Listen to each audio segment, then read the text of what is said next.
Richmond, but I do not see Richard Barrera right now.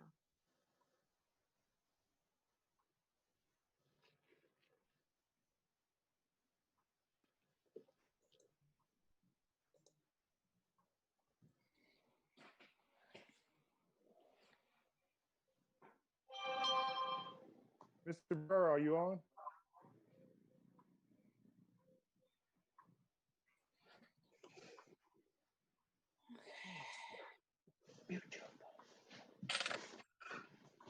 Hi, Ellen.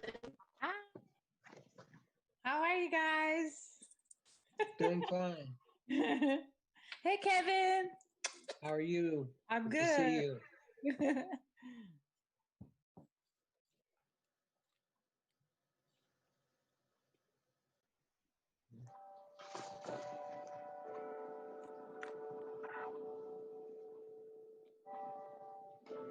Everyone's here?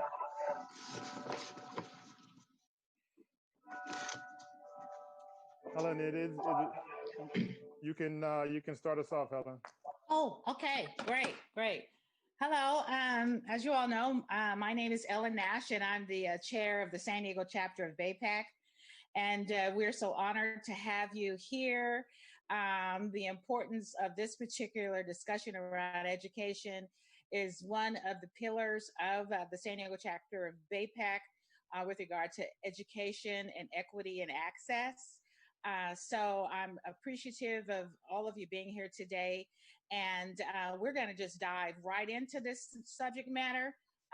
These next 2 hours, I think, are going to be a revolution that's going to be created as a result of this particular forum and as a result of the issues that you all will address.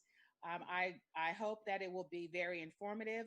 Our purpose is to ensure that voters are informed when they complete that ballot.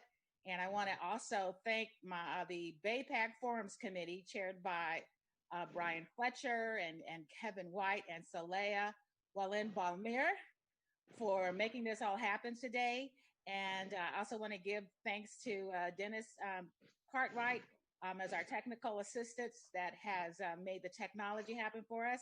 And I would like to introduce you to the Forum Share Committee, and you all have it for the next 2 hours. Thank you very much. Okay. My name is Saleha Balmir. I'm a member of the Campaign Forum Committee and your MC for today's event. Thank you again for joining us. This forum will give voters, particularly in the Black community, the opportunity to hear from candidates running for the San Diego Unified School Board. Alphabetical order by district, the candidates are Dr. Crystal Troll, running for District A, Miss Sabrina Bazo, running for District A, Mr. Richard Barrera, District D, Dr. Camille Harris, running for District D, Dr. Shannon Whitehurst, running for District E, and Dr. Luana Richmond, running for District E. The BAPAC San Diego Candidate Forum Committee interviewed local subject matter experts to compile the questions that will be asked, and there will also be questions submitted by the audience. The committee would like to give a special thanks to the subject matter experts and the audience for their contribution to this event. Regarding the format, the candidates will have 1 minute for their opening statements, 2 minutes for responses, and 1 minute allotted for a closing statement. All the candidates will have an opportunity to answer the same questions. The moderators for today's event will be Campaign Forum Committee Chair Brian J. Fletcher and my fellow committee member Kevin White. Now I'm going to turn it over to Brian. Brian?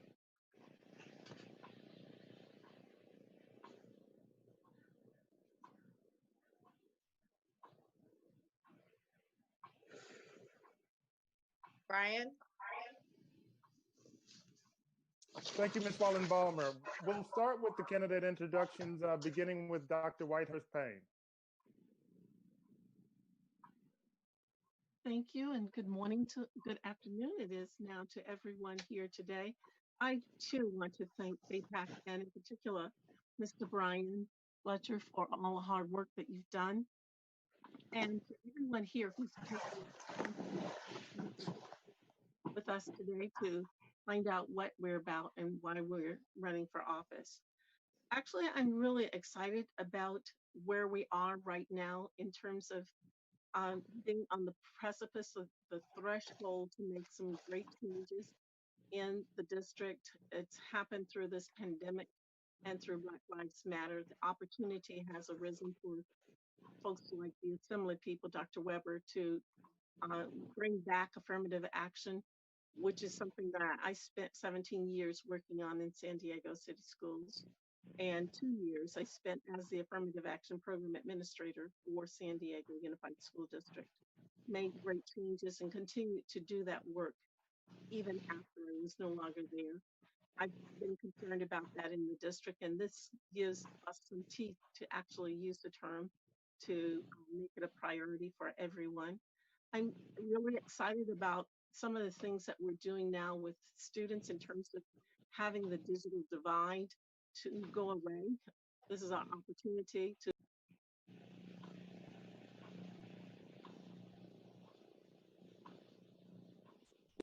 doing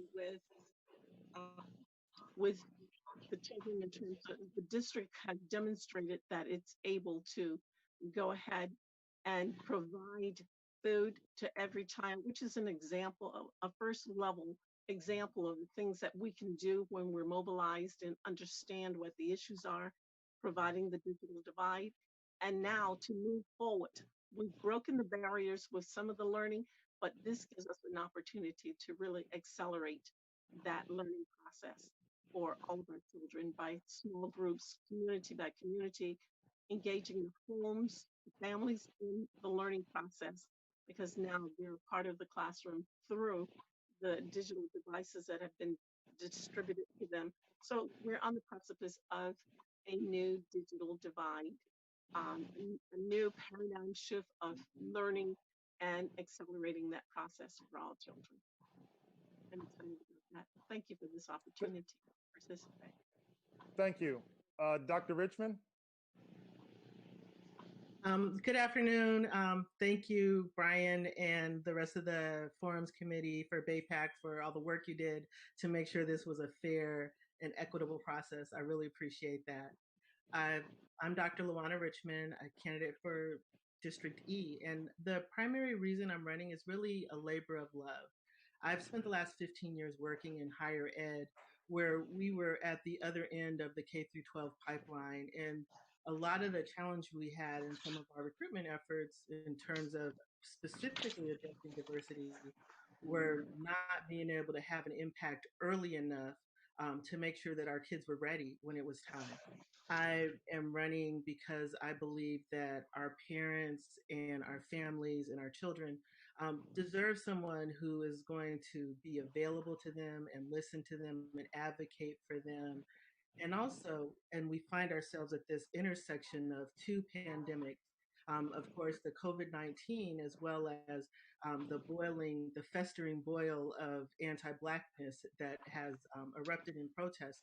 In both cases, they highlighted problems that have existed for a long time. And I'm really happy that they're forcing some of the changes that needed to happen anyway. I would like the opportunity to be in place and leverage my skills in business, technology, and leadership to shepherd change that is the least disruptive, takes into account the whole child, and allows for us to have opportunities to experience exponential growth. John F. Kennedy said, oh, okay. Thank you. Thank you. All right. Mr. Barrera? Thank you, Brian, and thank you to BAPAC for organizing this forum today. So I'm Richard Barrera. I've served on the school board since 2008, representing District D, which are roughly the communities that feed into both San Diego High School and a majority of the communities that feed into Hoover High School. I believe strongly that the public school system is the most important social justice institution that we've ever had in this country. I am a product of that. I'm a first generation American and San Diegan. My father emigrated here from Colombia, didn't speak English when he got here, had to work 4 jobs. to support his family, and it was the public education system that allowed us to become contributors in our society. I know that when the public education system gets it right, we do have the ability to challenge and interrupt systemic racism, systemic inequality, and we can do that in the course of single generations. When we get it wrong, we perpetuate systemic racism and systemic inequality. And I'm proud of the progress that's been made in this district, certainly over the last decade. We have achieved historic highs in this district and graduation rates, college readiness rates, historic lows in dropout rates, suspension and expulsion rates. But we have so much further to go. And I think we should be guided by the basic frame that making the kind of change that our students deserve is entirely possible and entirely within our grasp. And we've seen what we are capable of doing when we come together as a community and commit ourselves to change. And we need to move forward, as I think Sharon and Luana both referenced, in this moment. This is an opportunity to do things that have never been done before, and we need to take advantage of those opportunities. And I look forward to continuing that work. Thank you. Thank you. Dr. Harris?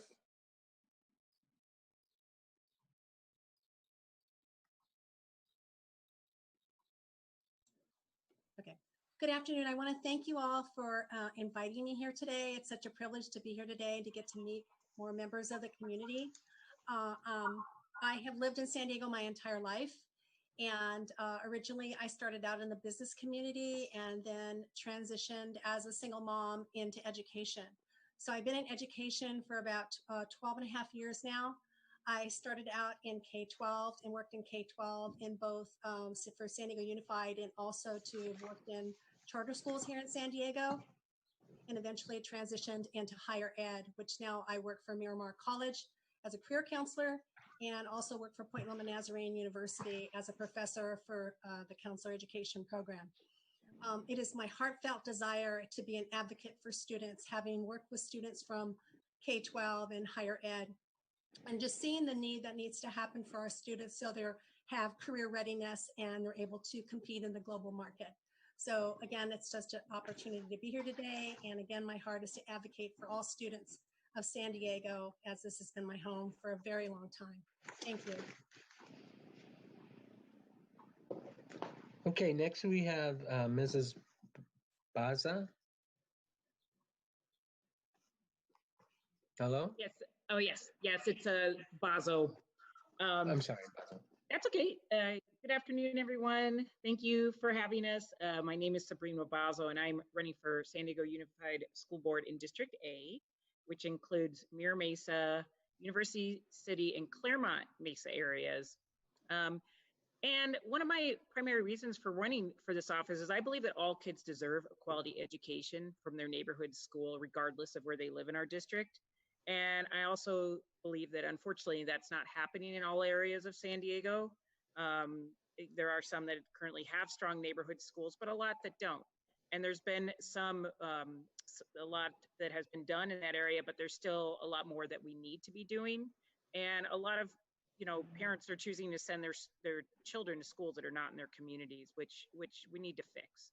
I also believe we need to look at comprehensive school funding reform, so we're no longer ranked as one of the bottom 12 states in the country when it comes to how much we spend per pupil on our students. I don't think that that's right, and we also need to fix that.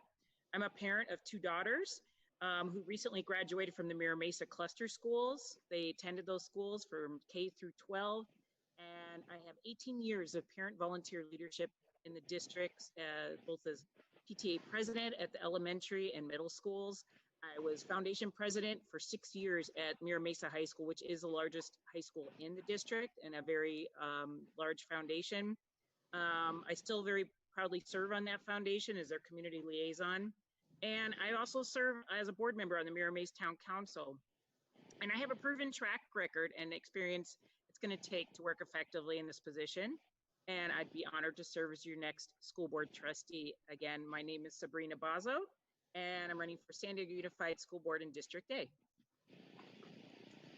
Thank you.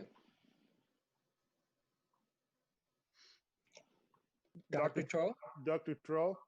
Yes, thank you. Hi, everybody. My name is Crystal Trull, and it's a pleasure to be here. Thank you, BAPAC, for putting this presentation, the forum together. It really is an opportunity I'm so grateful for to be able to be out in the community, even though it's virtual. I miss seeing everybody in real time, so this is great. So thank you. So my name is Crystal Trull, and I'm a candidate for San Diego Unified School Board of Trustees for Subdistrict A, which is University City, Claremont, Mira Mesa. I'm running for school board because I know we can do better. I'm a mom of three children. I have two in middle school, one in elementary in San Diego Unified School District. And I've seen some opportunities where we can do better. Education is one of my core values, and I know the value of a good education. I'm a product of San Diego Unified Schools. I grew up in District A, and I know that with a quality education, what that equals is opportunities. And education also levels the playing field. It's a place, the school can be a place where children can grow and excel and to learn to think critically. And my passion and my heart's desire is for kids to become leaders of tomorrow and have those critical thinking skills. Even prior to the pandemic, we saw that there were gaps in our schools. We saw that nearly half district-wide were failing English and more than half were failing math grade level standards. And with the distance learning, I personally have been experiencing this firsthand. We see the gaps even more glaringly. We see the gaps that are going to be need to be addressed for special ed students, English learners, foster youth, and some of the other vulnerable populations, as well as teachers, teacher readiness, their ability to quickly pivot to online instruction. So if we don't address these gaps, we're going to have problems in the future. So my goal as a board trustee is to be able to bring strategy and critical thinking skills and engage multiple perspectives in the process. I'm a big proponent of engagement with the community and parents, two-way engagement, not just informing, but engaging and helping to educate. So thank you for this opportunity. Thank you. Okay. I'd like to thank you all for your introductions and now turn it over to the questions. The first question I'd like to ask is for Mrs. Bazo, and is, what is your experience, qualifications, and background for the position? Okay, so I currently, I have my master's degree in public health from San Diego State University. And I have almost 30 years experience actually as a health educator in the San Diego community. I currently serve as executive director of the San Diego Academy of Family Physicians, and we provide medical education for physicians so they can provide better quality care for their patients. Many of these physicians have been on the front lines of this current pandemic. Many of them work in low-income communities serving patients, that may or may not have healthcare in local community clinics. I see a lot of parallels in terms of providing education when it comes to working with these physicians that are trying to make their get their patients healthy, and that education component is also, of course, what's important to me here as well. So from my experience as a public health educator, I understand that there, a lot, I'm going to be very well versed in what we're going to need to be doing when we do actually reopen our schools in terms of following CDC guidelines, providing safe educational environments for our students, and having plans in place for when, if and when another outbreak results. I think, again, from being a public educator, all of those experiences will be important in assisting with those plans. From a parent volunteer side, I mentioned a little bit as an 18-year parent volunteer leader in the community.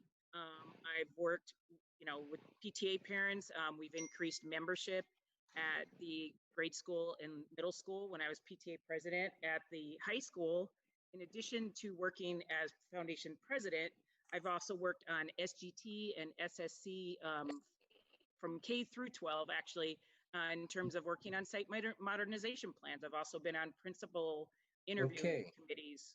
So thank you. Thank you. All right. I know this question involves some of the information given in the introduction. But for the remaining candidates, if there's any additional new information that you'd like to add, that would be very helpful. Second is Dr. Troll. Yes. I'm sorry, can you repeat the question one more time, please? Your experience, qualifications, and background for the position. Okay, great. Thank you. Yeah, thank you. Yeah, so I think I bring a unique combination of skills. First, I'm a parent. I have inside perspective on what's happening now, currently. And I have a ways to go still, having 2 children in middle school, 1 in elementary. So I bring that parent perspective. I bring an academic background. I have a doctorate degree so I know how to do research. I understand what data, how to use data and how to make informed decisions using all kinds of different pieces of information. I'm a nonprofit practitioner. I spent more than 20 years in the nonprofit sector, leading and managing organizations, and then creating my own consulting firm and working with nonprofit organizations. So I understand what it means to work with communities, a variety of communities. And I'm also an educator. I'm a university professor. I teach part-time at UCSD and USD in nonprofit management. So I bring a unique set of skills, but what I think I bring the most importantly is focusing on the mission. In my work with nonprofit organizations, it's really the mission. That's what your work comes down to. And so the mission of San Diego Unified is that all students would be prepared to achieve either college or career. So that would be my purpose as a trustee, to bring the focus back to that. And how I would do that would be to think about strategy, long-term strategy. Think about what our core values are. How do we behave in a way that matches our core values, which then match our mission? Looking at resources. How are we allocating resources? And it's more than just the finances. It's the people. Do we have the right people doing the right jobs? Are our physical locations, are our campuses ready and prepared to create an environment of learning, which is even more important going into, addressing COVID safety measures. So, looking at the resources, making sure they're allocated properly. And also the other thing that I bring, I like to raise the bar high. I know that our kids can meet it with the right tools and resources. I know that we are an excellence. We have excellence in our community. Just we're known in San Diego for our academia, for our innovation, for our biotech, our communication. There's so much that we can draw from. So I also want to bring that. Thank you so much. Thank you very much. And next, Dr. Harris.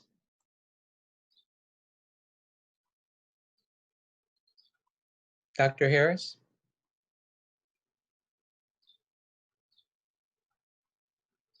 Okay. Okay, here we go.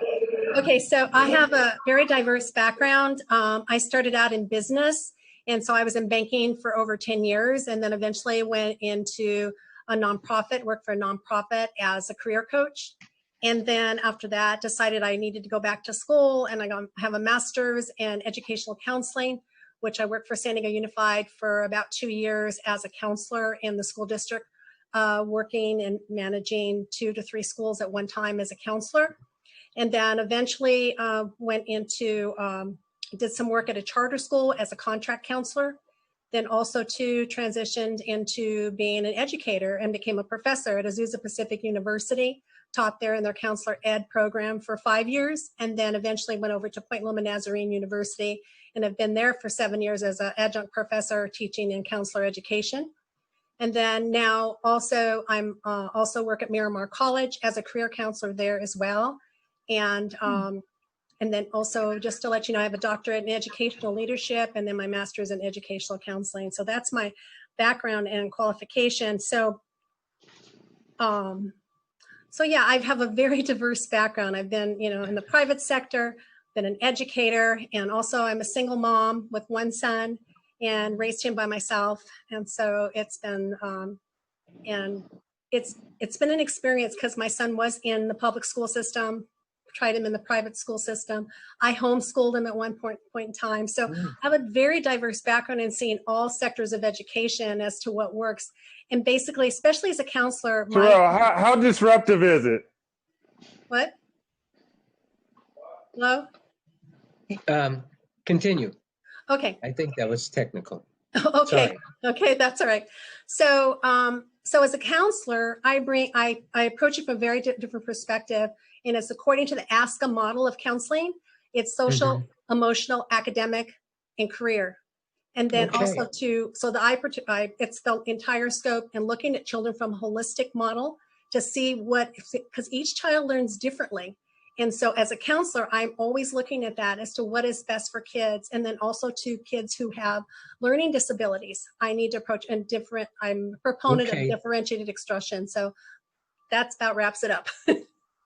Thank you. Thank you, Dr. Harris.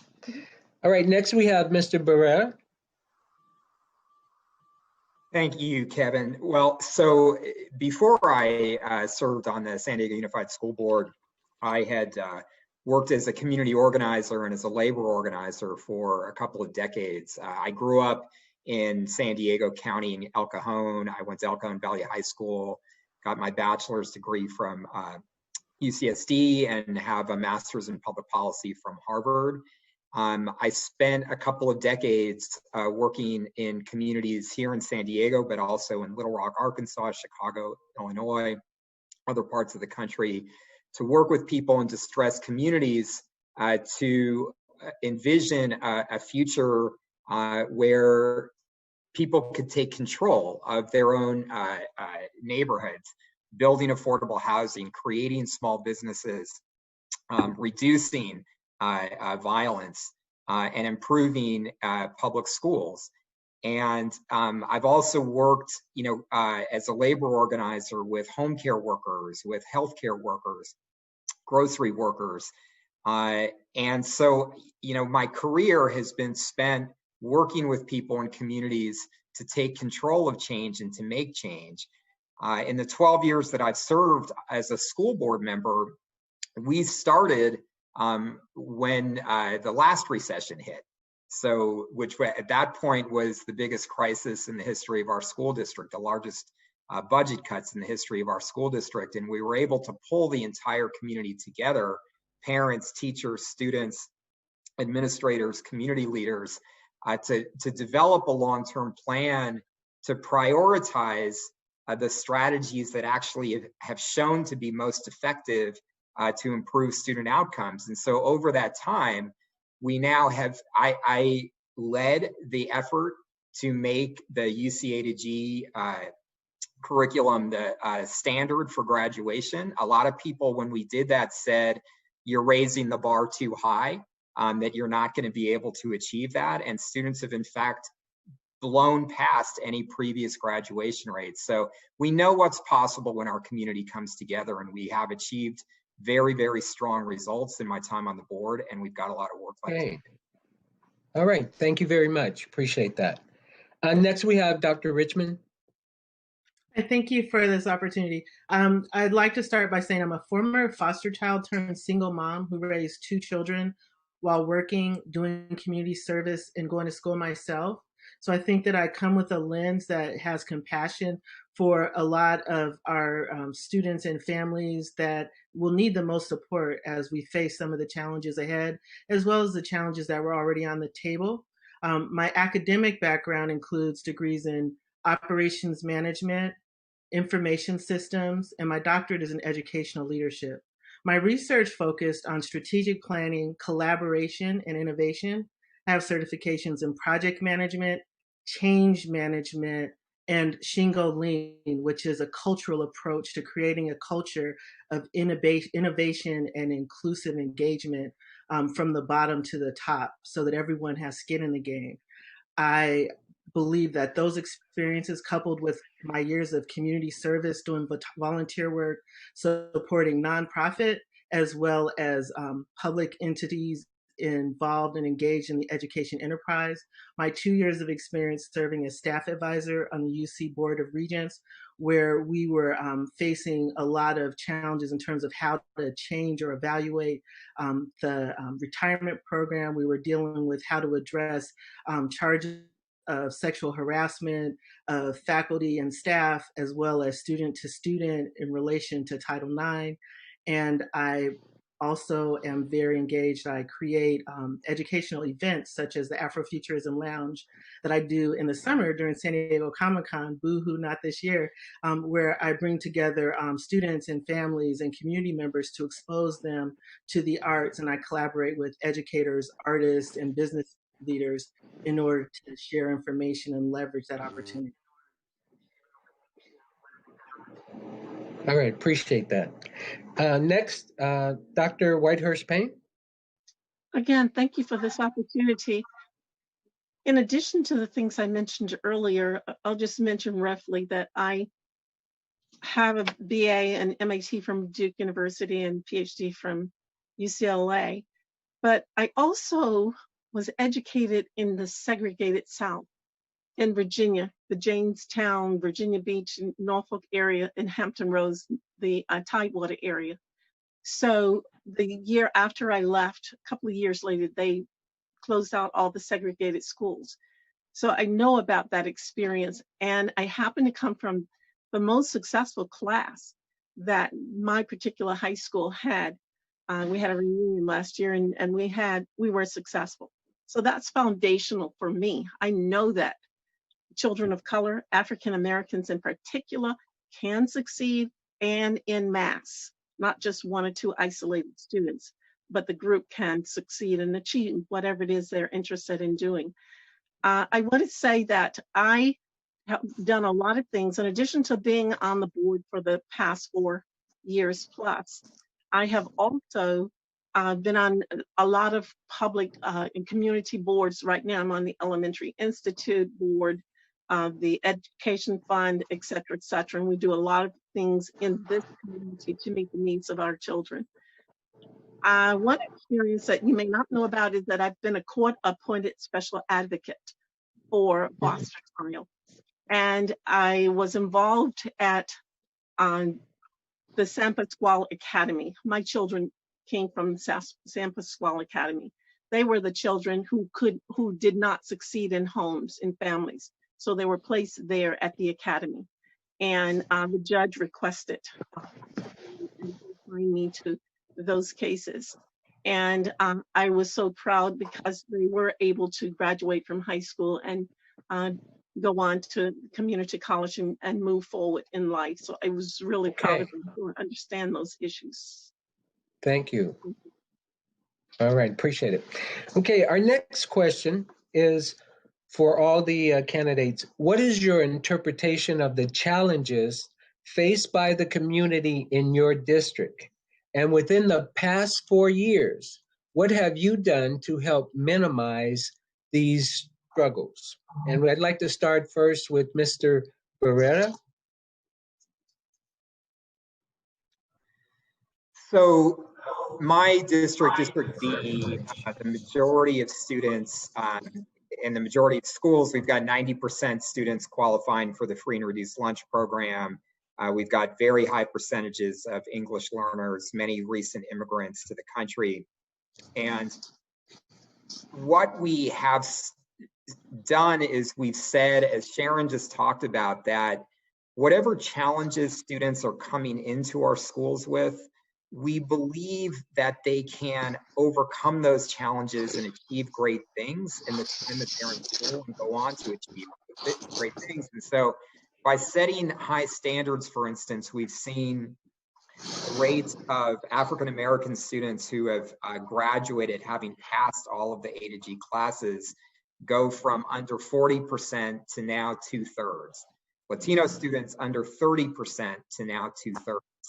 We've still got a lot of work to do, but by believing in our students and then by going into our schools and making sure that students have access to the courses that they need and making sure that we put students on track, we've seen real and historic progress in the time that I've served on the board.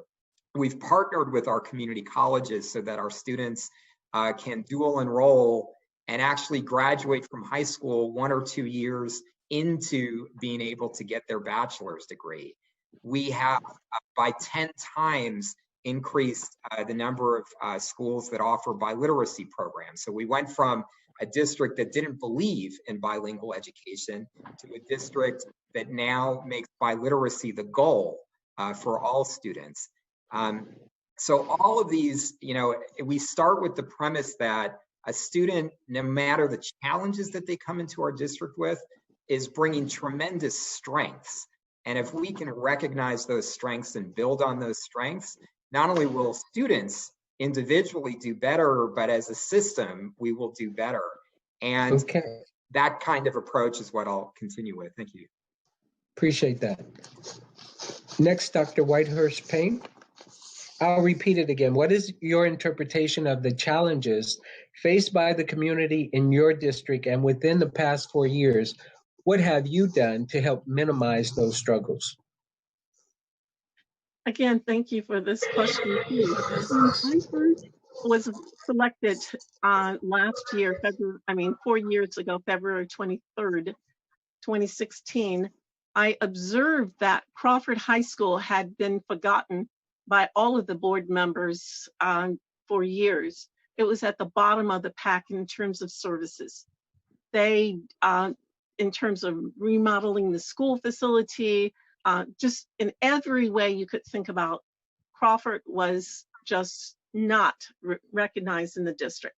So my constant message to staff, board members, and anyone else who would listen was that we needed to address the concerns of that community. I will have you know now, it has changed.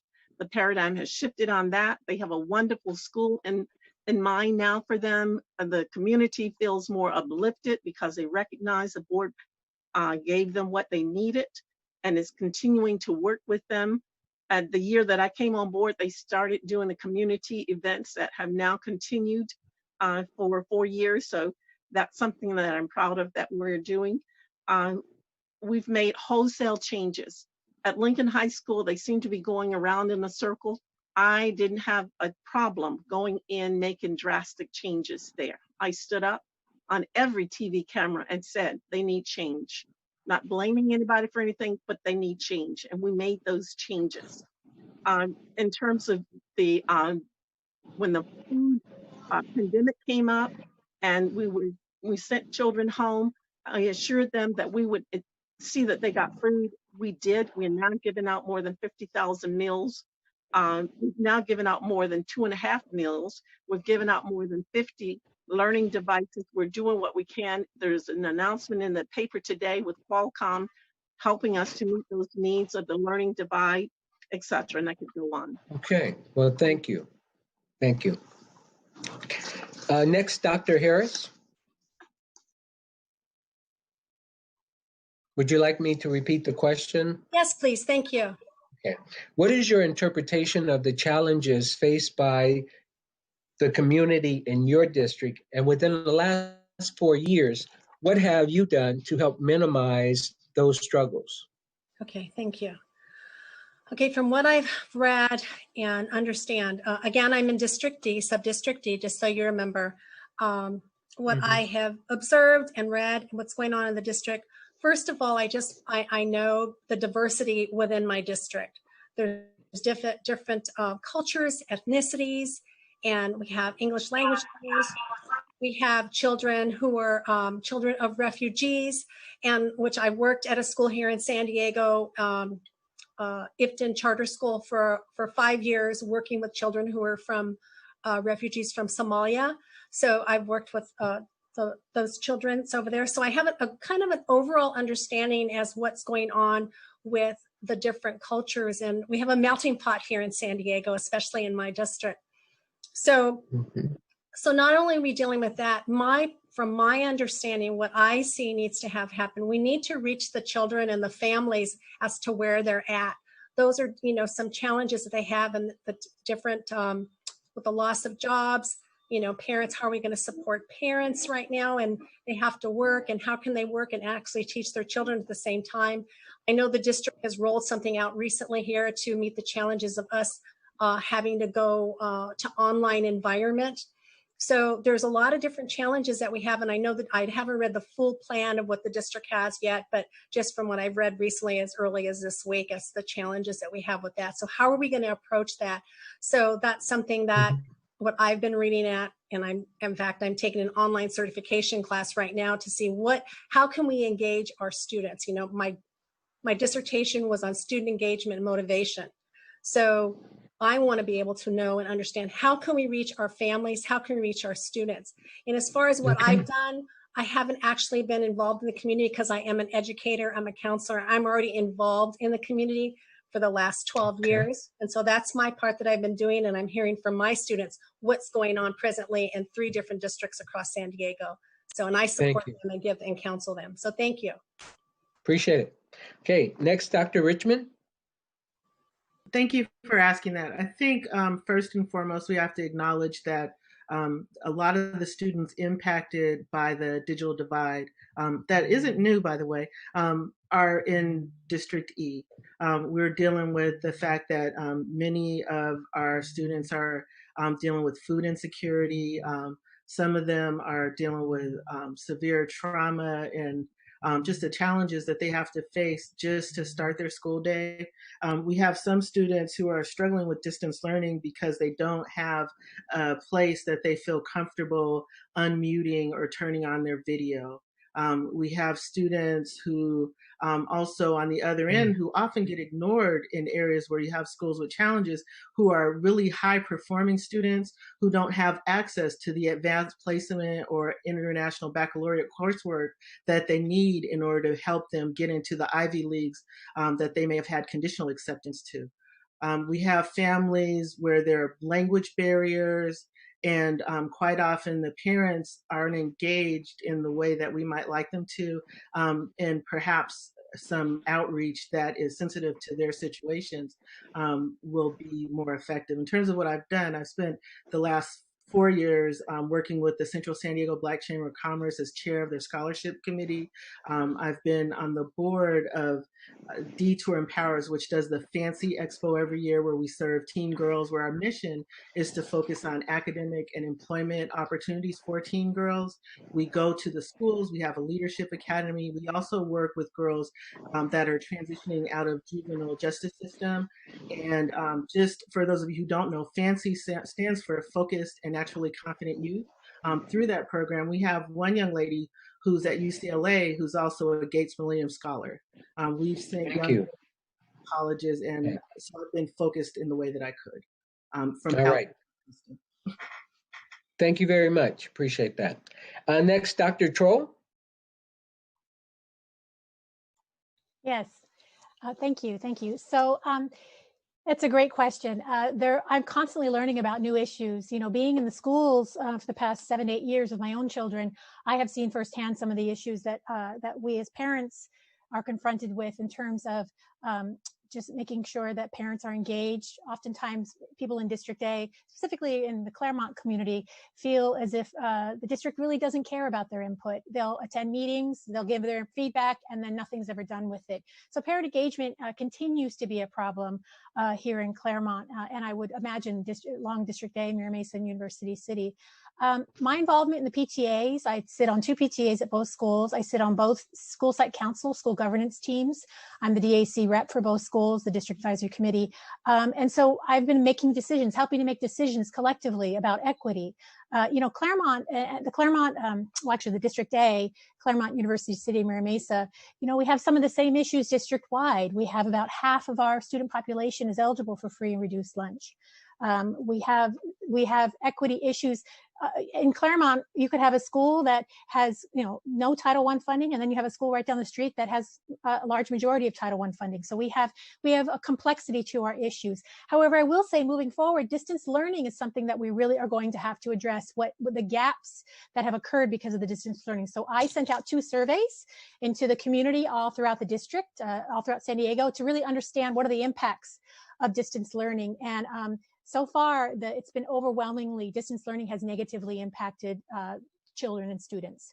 So that's going to be something that that I want to put some focus on as a trustee, to address that gap moving into the next year, and making sure that the plan that's being presented is thought out in a cohesive manner.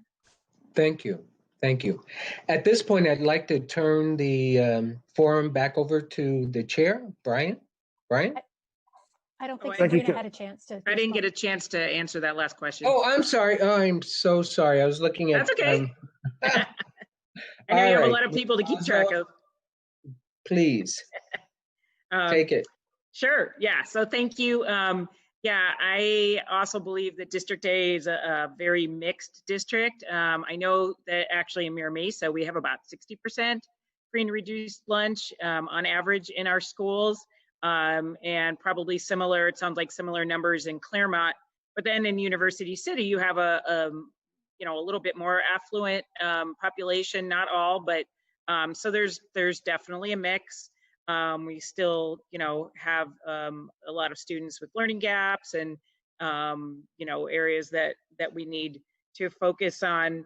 But I would also share with regard to my own experience within the school district with PTA and also as foundation president, I was very focused on increasing membership, getting parent involvement, because that is something that the schools are always kind of struggling with. I mean, you have both parents, a lot of the parents in this district are all working parents. They don't have the luxury of having one of them be able to stay home and, go to PTA meetings during the day. So what does that mean in terms of getting parents to assist, or, family members, maybe it's a guardian or a grandparent, giving them opportunities to help that might not involve actually coming to a meeting, things like virtual, being able to work on a spreadsheet or a report or something else like that. We would try to find creative ways to get more parent involvement, and we were successful in doing that both at the elementary, middle, and high school. Also, being the foundation president at Mira Mesa, I was involved on the site modernization committee. We currently just finished building our performing arts, very large building at the school, and they're working on several other buildings. And I was very involved with the teachers, admin, and classified staff. We also modernized our stadium, high school stadium, so that was a encompassing project. Okay. I've also, sorry, one more thing. Yeah, I've also been involved with the Mira Mesa High School Foundation in terms of avoiding teacher layoffs by providing funding for the school and that nature. So some of my areas. Thank you very much. Thank you. All right. At this point, I'd like to turn it back over to Brian. Thank you, Kevin. This question is regarding the budget. In a 2019 report entitled 12 Local Funding, State Audit wrote, "We are particularly concerned that the state does not explicitly require districts to spend their supplemental and concentration funds on the intended student groups or to track their spending of those funds. Without a means of tracking how districts use supplemental and concentration funds, state and local policymakers and other local stakeholders lack adequate information to assess the impact of those funds on the outcomes of intended student groups.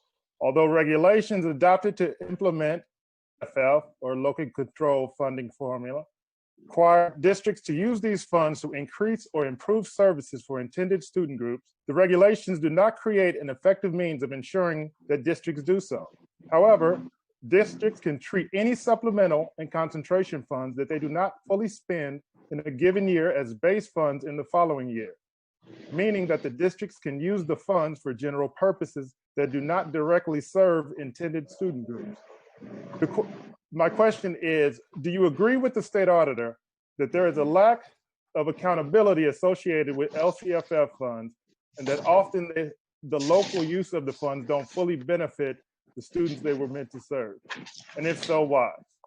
We'll start with Mr. Barrera. I agree with most of the state audit report, and in fact, we have supported Dr. Weber's legislation to clarify the use of concentration and supplemental funds in addition to the base grant, almost sort of creating a separate budget that we can explain about the use of concentration, the use of supplemental, and the use of base grant. So I support that reform. In terms of this question of rolling over funds, that audit report did point out that San Diego Unified has always had the practice of, if there are unused supplemental or concentration funds at the end of the year, we do not roll those back into the base grant. We put them back into supplemental and concentration funds. So that's a practice that we have followed at San Diego Unified, as the audit pointed out. And I also support Dr. Weber's legislation to require that. But one of the things that we have to keep in mind in terms of the overall question of LCFF is the purpose of LCFF was to say that decades of categorical funding had not in fact led to increases in student outcomes. And so districts were needing to be held accountable to outcomes, not simply to creating programs. And the outcomes in our districts since the implementation of LCFF in 2013 have undeniably improved and have achieved record rates in everything from SBAC scores to graduation rates to lowering of dropout rates, the issues that are measured by the state dashboard. That principle of holding districts accountable to outcomes, not to inputs, is critical, and I will fight to ensure that the focus stays on outcomes. Thank you. Dr. Richmond? That's a great question. I think that Richard Barrera gave a really expansive response, and I'll add that the things that are being asked for in terms of the accounting and the accountability, I think that they can only help strengthen the case when asking for additional funds, when you can very clearly show what you did in terms of how the funds are applied. There are always opportunities, and hindsight is crystal clear on a regular basis. I do advocate for making sure that we look at how to use it and leverage it in ways to help address the learning loss and the potential learning regression that the students these funds are supposed to help are experiencing right now in the midst of this crisis. Thank you. Dr. Troll? Yes, thank you. Unfortunately, some of your audio was in and out during that description of that question, but can you repeat just the base of the question for me, please? I can repeat.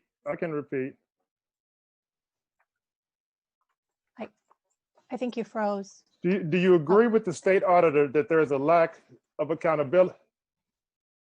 Can you hear me? Yes.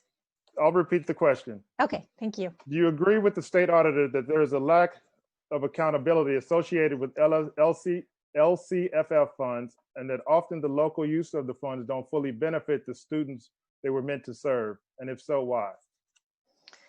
Okay, so so when I first joined the SSC, School Site Council, we were presented with a single plan for student achievement metrics. And there were all these different categories. And the first thing I kind of questioned is, why aren't these quantifiable? I agree that any accountability should be quantifiable. So, I agree with the state auditor that they should be accountable. And I think the push to spend money just to spend it so it doesn't roll over actually does a disservice for the students.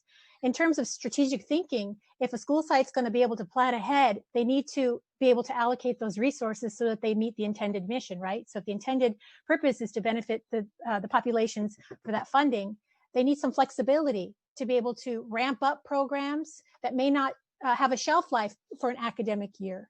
So I think it's a disservice not to be able to roll over that money, because it eliminates any innovation, eliminates any strategic planning, any strategic thinking. And I think any outcomes need to be tied to quantifiable data. So I absolutely agree that they need to be accountable for the spending. Thank you. Dr. Harris?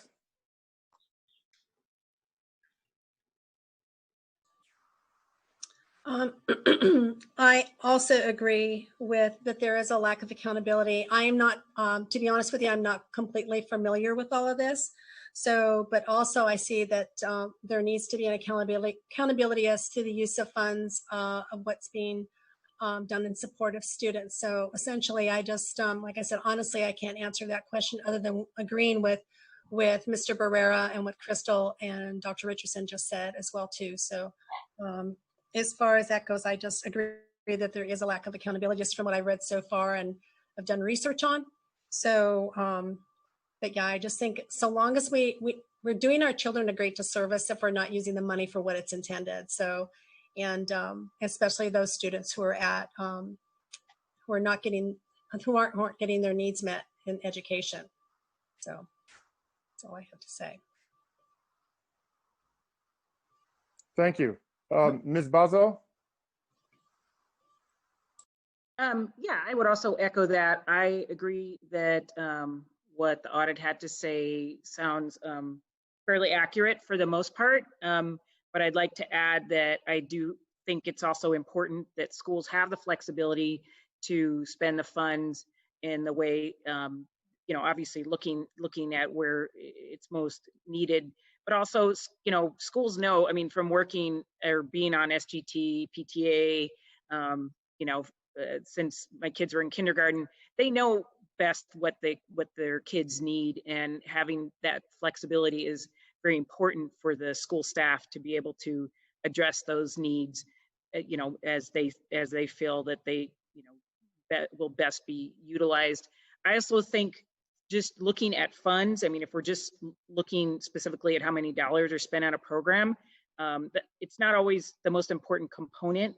Just throwing money at a problem is not going to be what's going to fix it. We also need to look at how effective it is. Are we, you know, monitoring that program throughout? Are, you know, we doing, you know, measurements throughout the year to determine how the students are doing, you know, or are we just putting money into it? I also think are we just looking at standardized tests in terms of how we're assessing performance? Because as we're finding, you know, and this is a big issue, is, you know, a lot of students don't necessarily perform as well on tests. They might perform better in group settings. They might perform better with writing projects. So there's a lot of different ways that we need to measure our students' performance, and standardized test is sometimes not the, I mean, I have a, you know, a daughter who's terrible at standardized tests, but she's a great writer. So there's a lot of other ways that we need to be measuring students' performance rather than just focusing on how they're going to do on a test. Thank you. Thank you. Dr. Whitehurst Payne? I concur with everything that's been said so far, and I think that you've pretty much covered the parameters. Definitely monies that are given should be used for what they were designated for. I do want to bring up another end of the wrinkle, which is the fact that when legislators are giving monies out to or creating programs to disseminate monies, they really should talk to the folks in the schools, in the district, to be sure that the monies that they are trying to give to schools will actually meet the needs. About a year ago, Dr. Weber came up with a program, and she was giving monies to help those children who were not being served by special education, by any of these programs. And she wanted to help the children in Southeastern San Diego, in Lincoln Cluster in particular. And I remember we looked at it school by school. Some schools got $0. Another school got like $1,000. And she said at the time, oh, we can have a nice birthday party with that monies, meaning it wasn't enough money to do anything. So it's two sides to that coin. If you're creating a program to help a population, be sure that it's really addressing the issues in ways that we can use the money, or we won't even be able to get the money and use it. So I concur with what's been said previously about the money's going to for LCFF and the auditor's report and our response to that as a district. Okay. A follow-up to that question. What will you do to ensure that the LCFF and supplemental funds are used to benefit the intended student groups? We'll start with Dr. Harris. Brian, could you repeat that? Because it kind of sound kind of warbly. I apologize. A follow-up question to that. What would you do to ensure that the LCFF and supplemental funds are used to benefit the intended students? Dr. Harris first. I'm sorry, I'm missing like right when you started, then it kind of, there's a hitch in your communication there.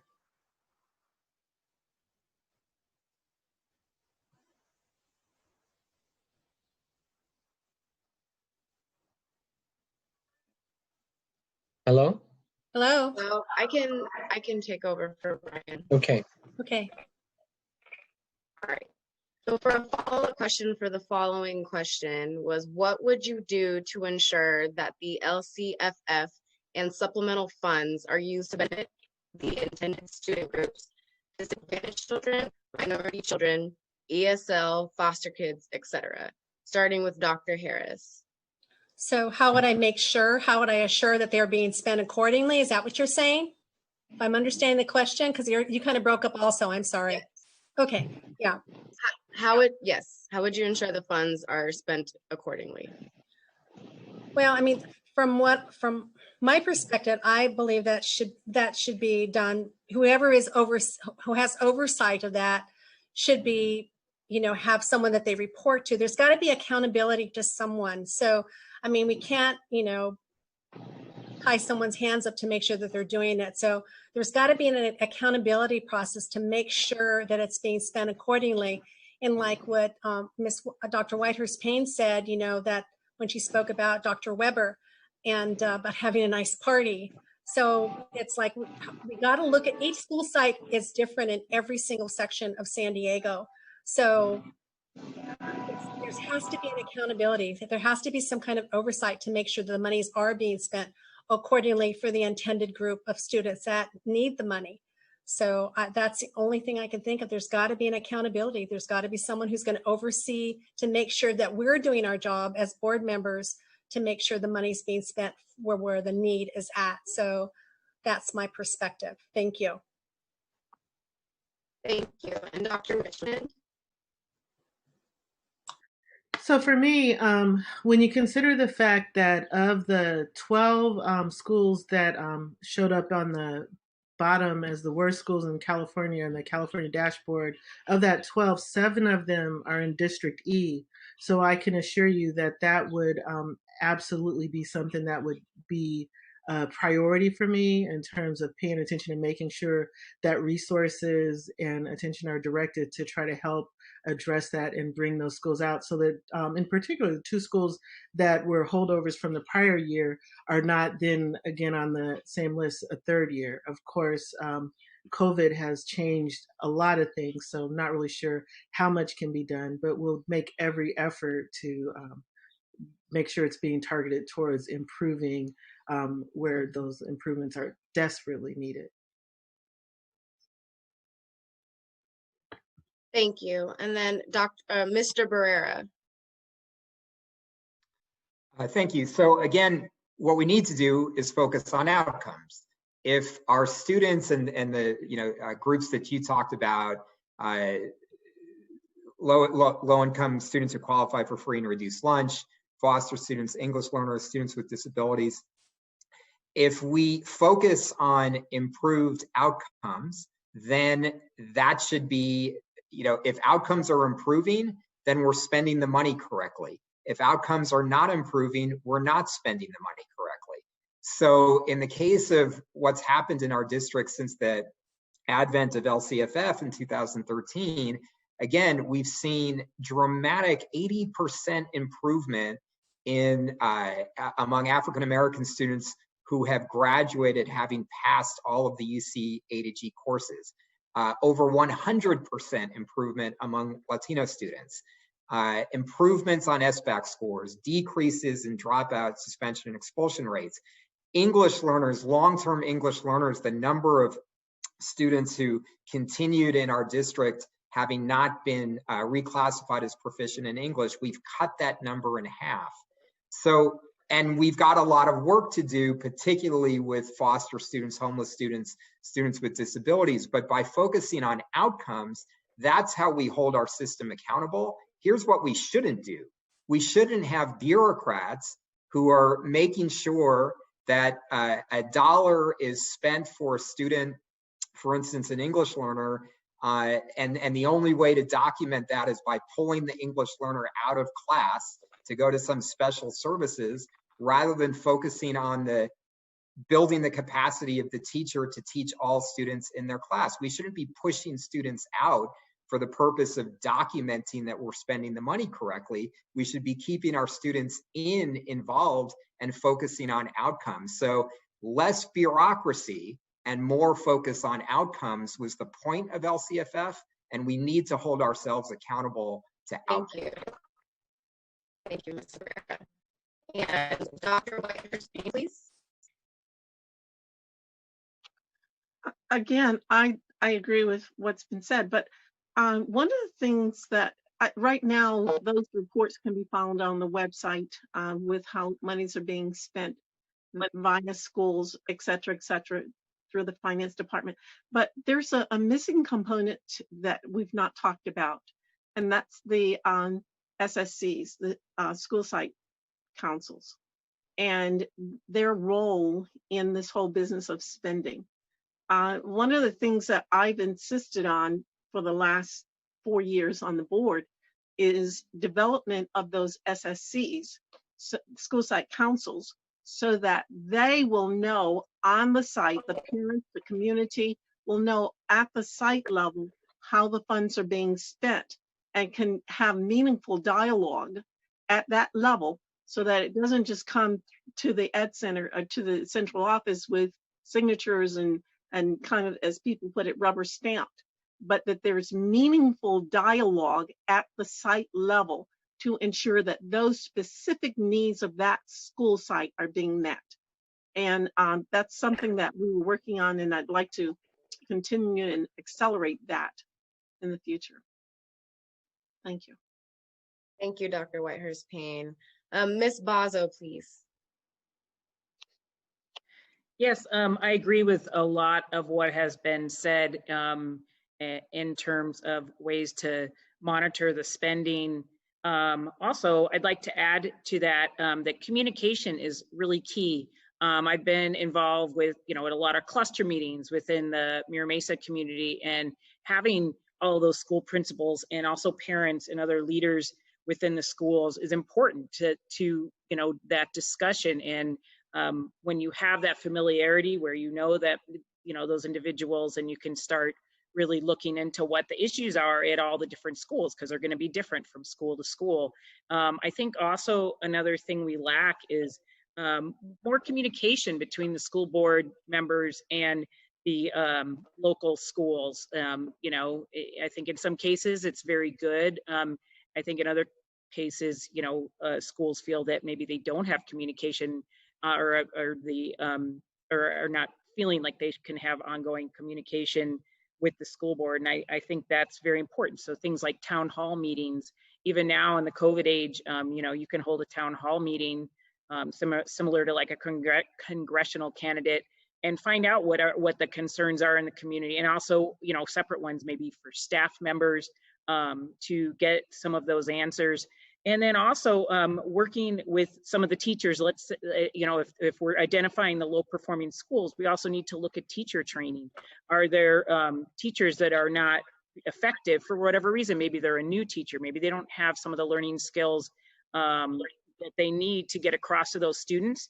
Maybe teaming them up with, and which I understand they are doing somewhat in the district already, but partnering them with a teacher who's been effective, and that can really help to make sure that those teachers are addressing those issues, and that we're really able to identify and meet those students' needs.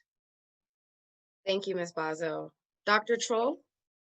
Yes, thank you. Wow, these have been really great responses, and I would agree with most of them.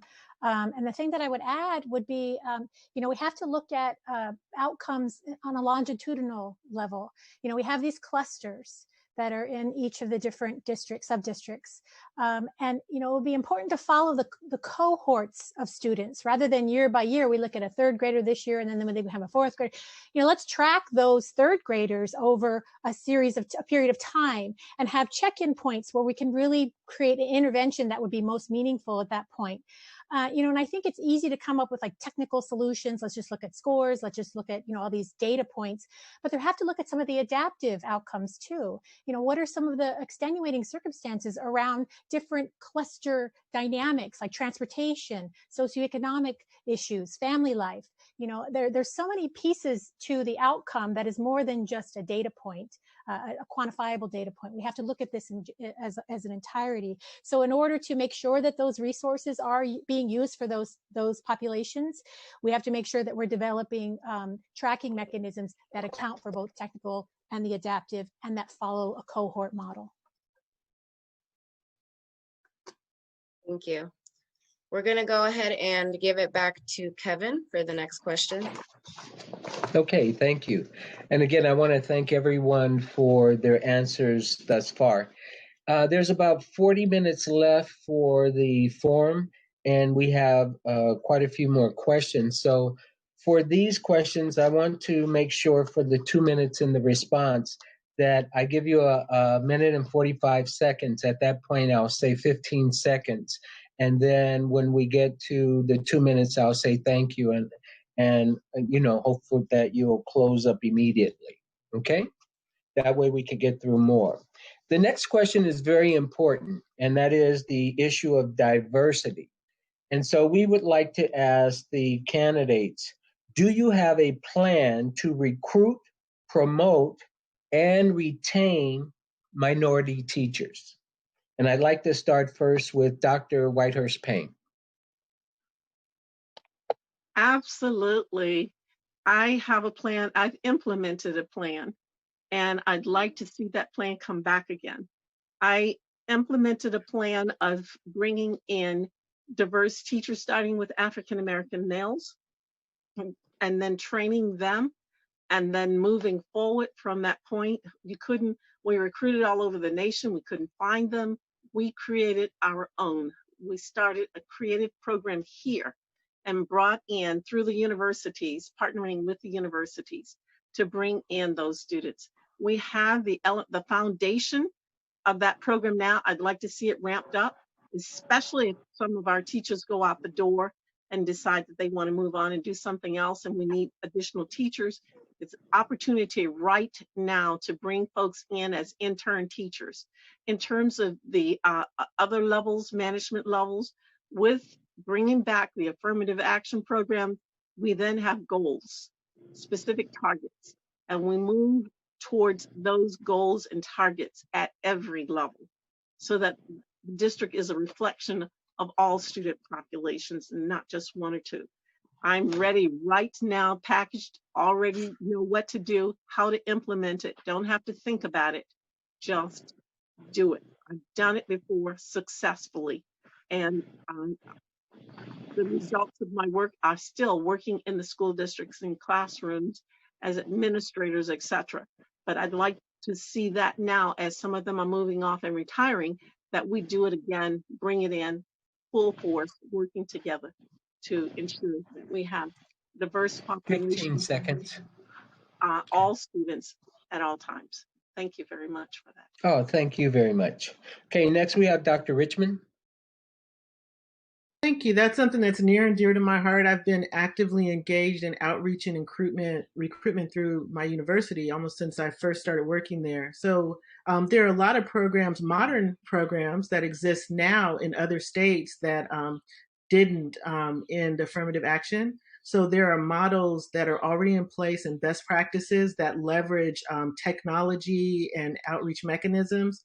I would also build on the existing relationships I have with local, state, and national universities in terms of being able to make sure that their students are aware of the opportunities here in San Diego.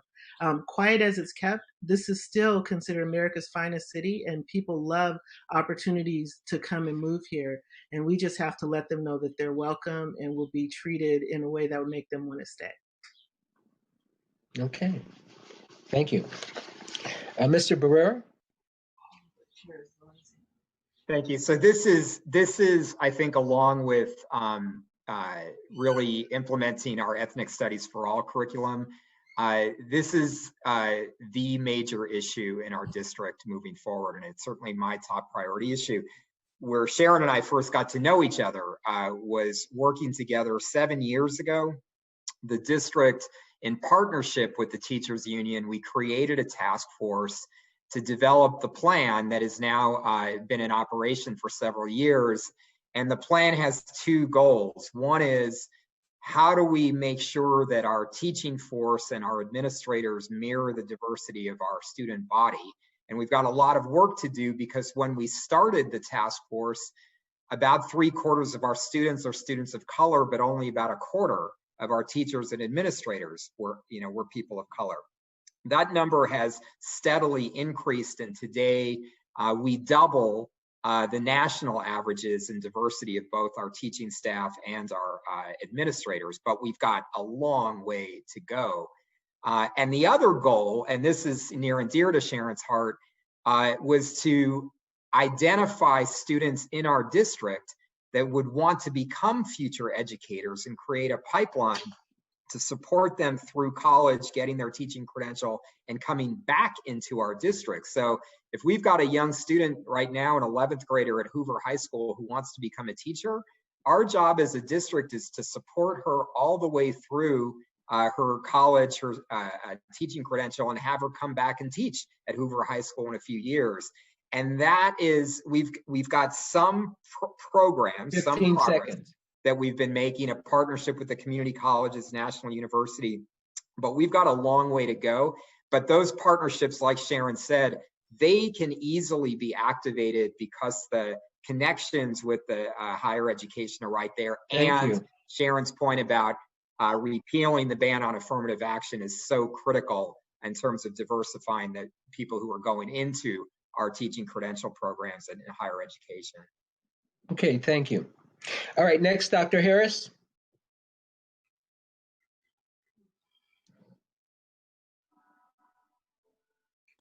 Could you please repeat the question? I missed one of the components. You said recruit, promote, and what was the last piece? Recruit, promote, and retain minority teachers.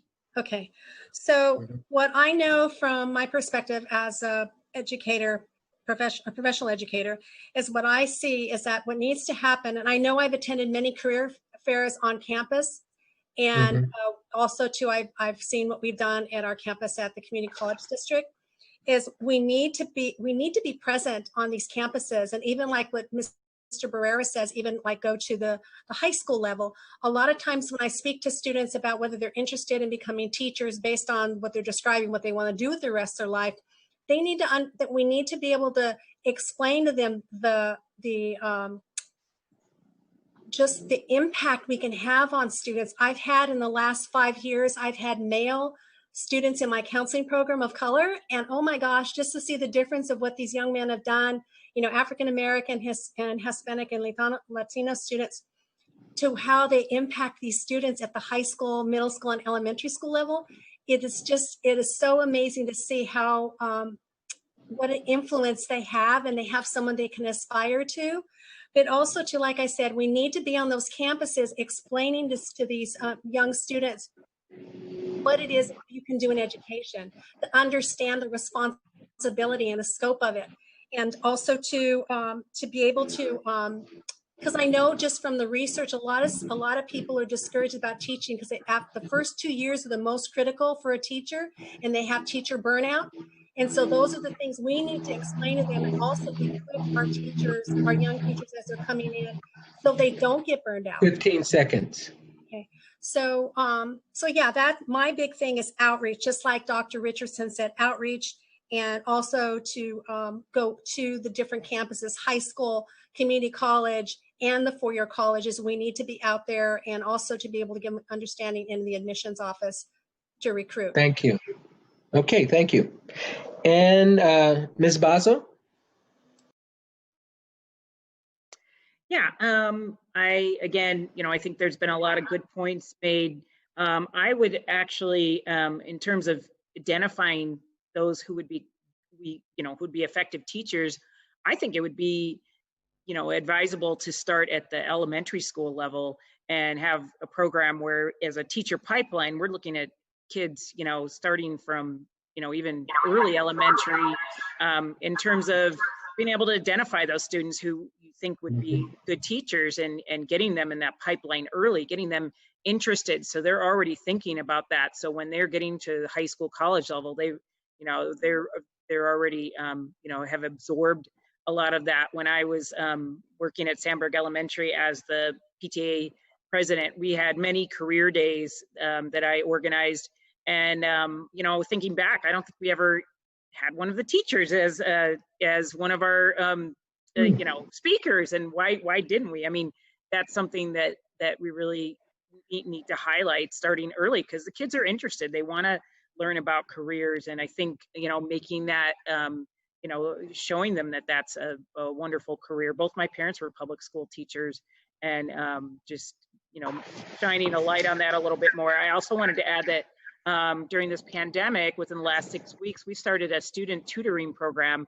So a lot of students, especially at Mira Mesa High School, we've recruited, and they're working with their peers that are struggling with online learning. And it's been wonderful. And some of these students are just amazing at being able to explain concepts, because as a lot of you know that have kids, you know, it's one thing to understand information, but actually share it and teach someone else is a whole different 15 seconds. level of, you know, as far as a challenge.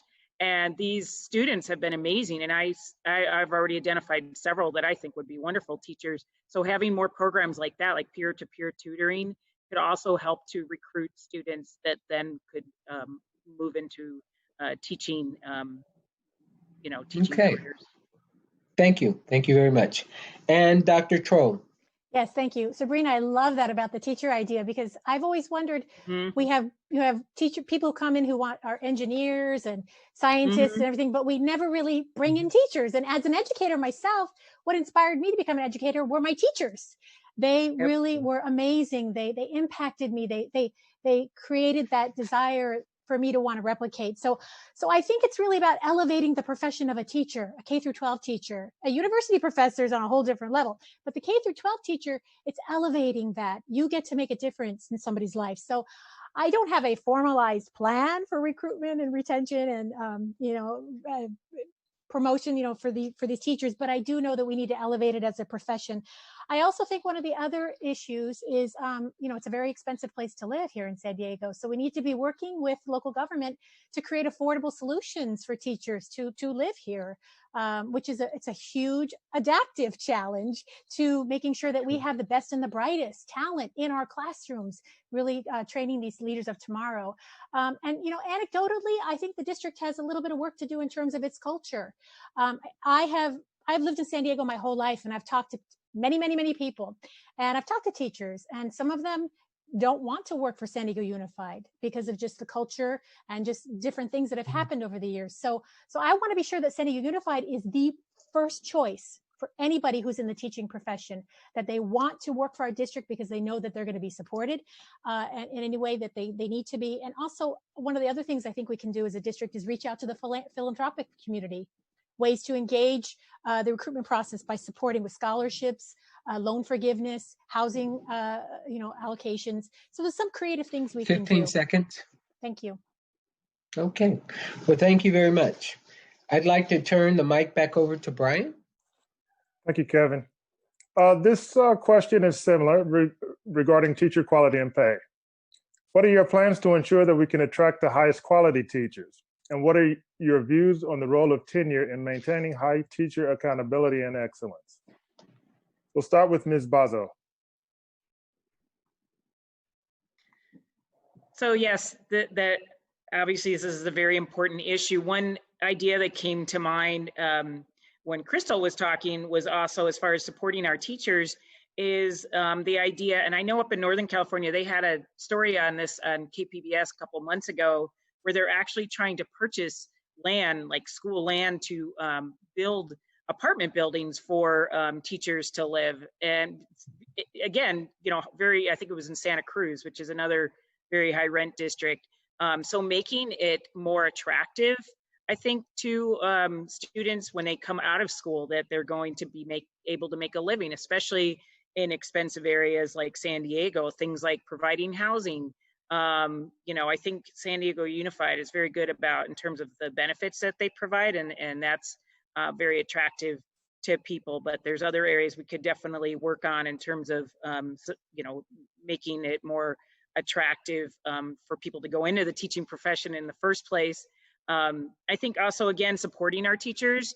You hear from a lot of teachers that it's just a stressful job. It's not just like again, both my parents were teachers, so I've seen this firsthand, and they worked a lot of long, hard hours. And I think people don't realize what all goes into being a very good teacher and kind of take that for granted. They focus on the bad teachers, but when you have a good teacher, there's not a lot said, which I don't think is right either. I think we need to highlight our teachers more, and what the those that are really impacting or affecting change in their students, and again, supporting them. Also, with regard to what I had mentioned earlier about having more opportunities for teachers to work together, not so much focus just on standardized Okay, testing. thank you. Thank you. Dr. Troll? Yes, so teacher quality is huge. I mean, we've seen the gaps in the distance learning. We've seen the how some teachers really rose to the challenge and they created systems to engage their students. We've seen other teachers just kind of drop off. So to me, that's a very clear picture of what we have to work with in the district.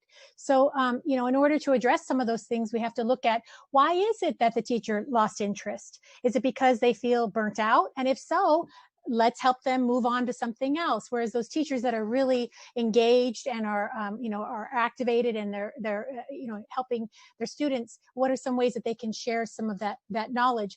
I read an interesting article that said that teachers were willing to forego tenure in lieu of higher salaries. And I thought, oh, that's interesting. It doesn't seem like this idea of longevity is really as appealing to some of the younger generations of teachers as maybe it was for some of us older folks who kind of grow up with that experience. So, looking at ways to adjust, what does tenure mean? And what does it look like to increase salaries? So teacher quality is important. I think we need to address it. And also, I think we need to work with the information that we have. Thank you. Dr. Harris?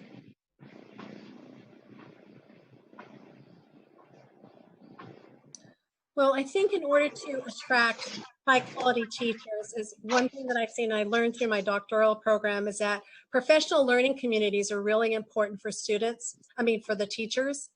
So to give that support, and also to make sure that with those professional learning communities, a teacher feels supported. So say if a new teacher comes on board to a school site, is that they're getting the support and able to grow and develop. And so that's so important for any teacher.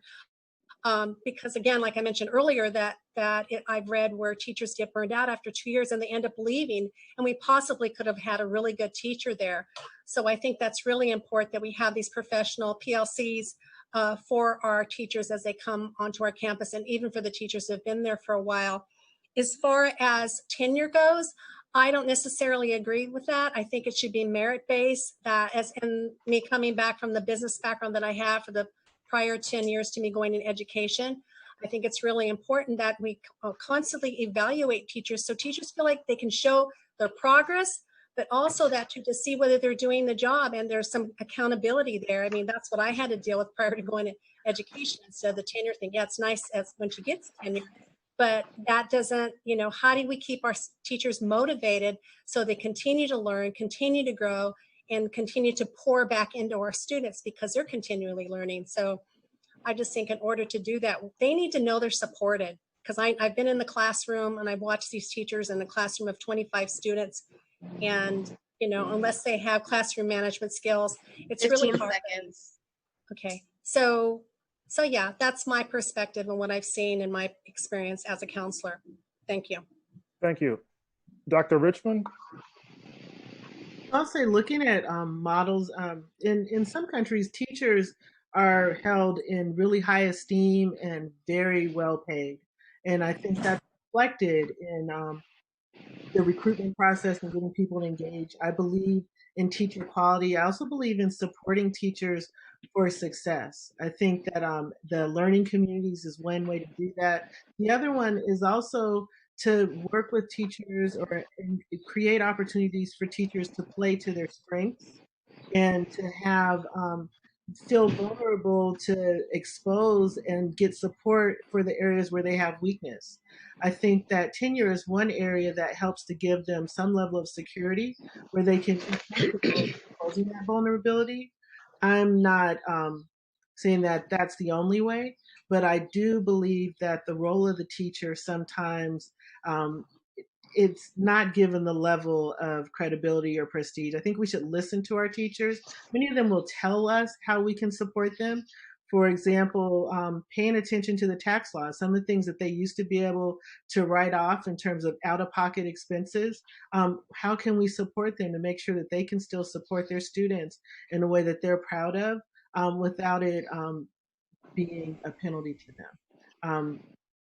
I think that it says it all. And I think that accountability is one of those things that if you give people realistic standards and you work with them and give them opportunities to grow and improve and address their areas of concern, that's a different animal than just pointing fingers and trying to tear them down. Thank you. Mr. Barrera? Yeah, well, I think Dr. Richmond just made several good points. Look, these two questions are completely interrelated. How do we attract, young people into the teaching profession and keep them? And how do we respect the teaching profession? In our district, and this is where I would disagree with Crystal,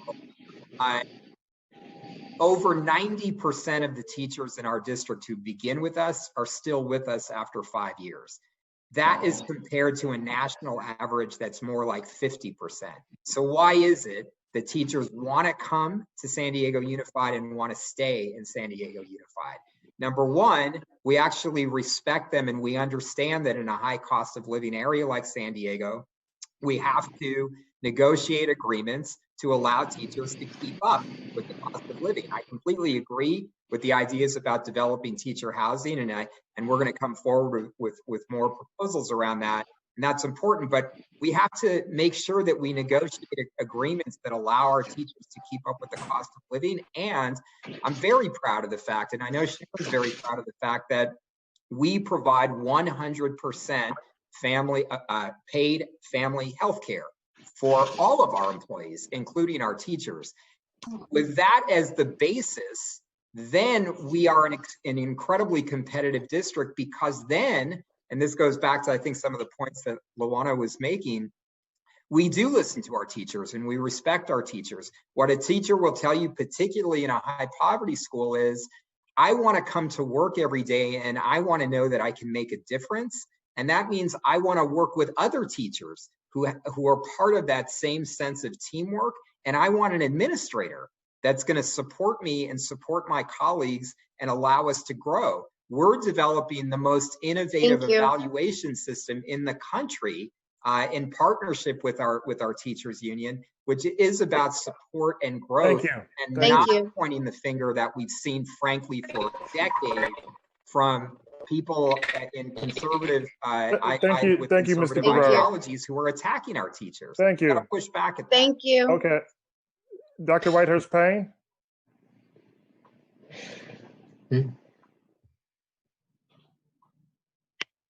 Richard was making a point. I thought he was going to spend more time on the new evaluation system that we're piloting. We're working on now for our students and our teachers, instead of using the Stoll evaluation system only. And some of you may not know who John Stoll was, but that's the evaluation system that the state requires.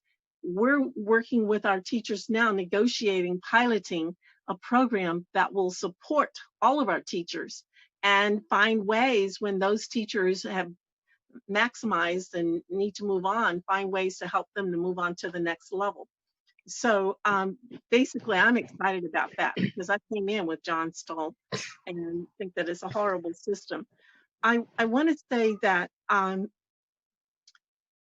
I think that when you talk about tenure, that's something that goes even to a societal level, because to me, it looks at the fact that in our country, we don't value workers who are given their all. And we say to them, I want to find a way to get rid of you rather than a way to help you.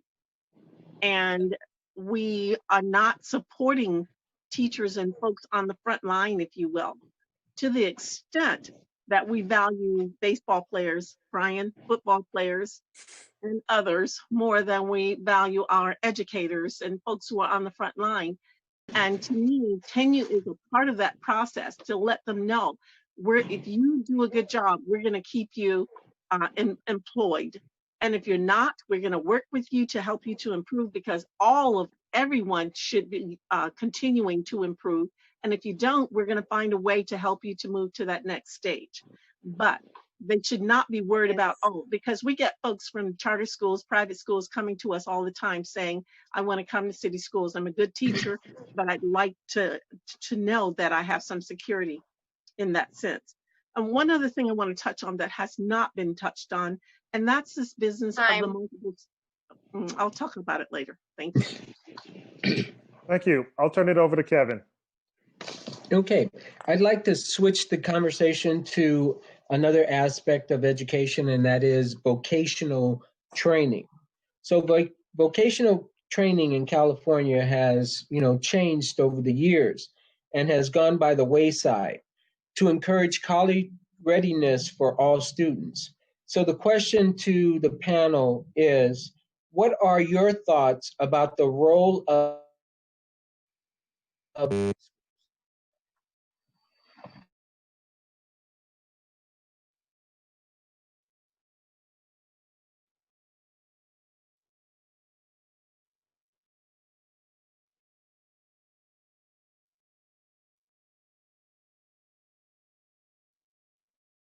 Can't hear you. What is the role of vocational programs in public high schools? What are your thoughts on that?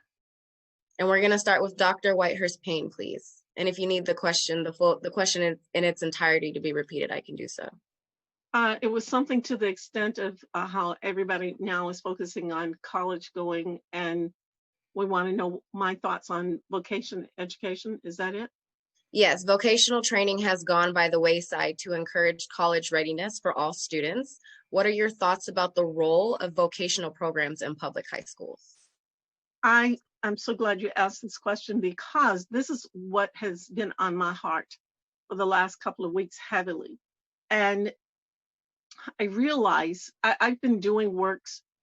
I'm working with the Carpenters Association and other groups to try to get our students at middle school even to focus on vocational education as a way to stimulate their interest in math, for example, because if you're a carpenter, you have to know math in order to move forward. Our students are disconnected because they don't see a value in it. And they need trig and some of the other harder mathematics in order to move into those fields, and they don't even realize it.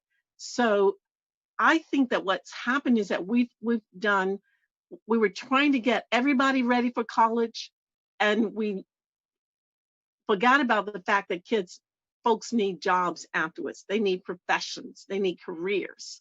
So nowadays you can tie the two together, because in order to be a carpenter, you can go to the community college and get your certificate, and then move on from there and get your bachelor's and master's degree. So right now, I've been working with MTM, the middle school, and Knox Middle School, and preparing them to work with the Carpenters Association and other trades so that they can stimulate their interest and want to learn these subjects, because they're going to need to go to the community college anyway to get their training, but not just to go to say, we have 100% of our kids going to college.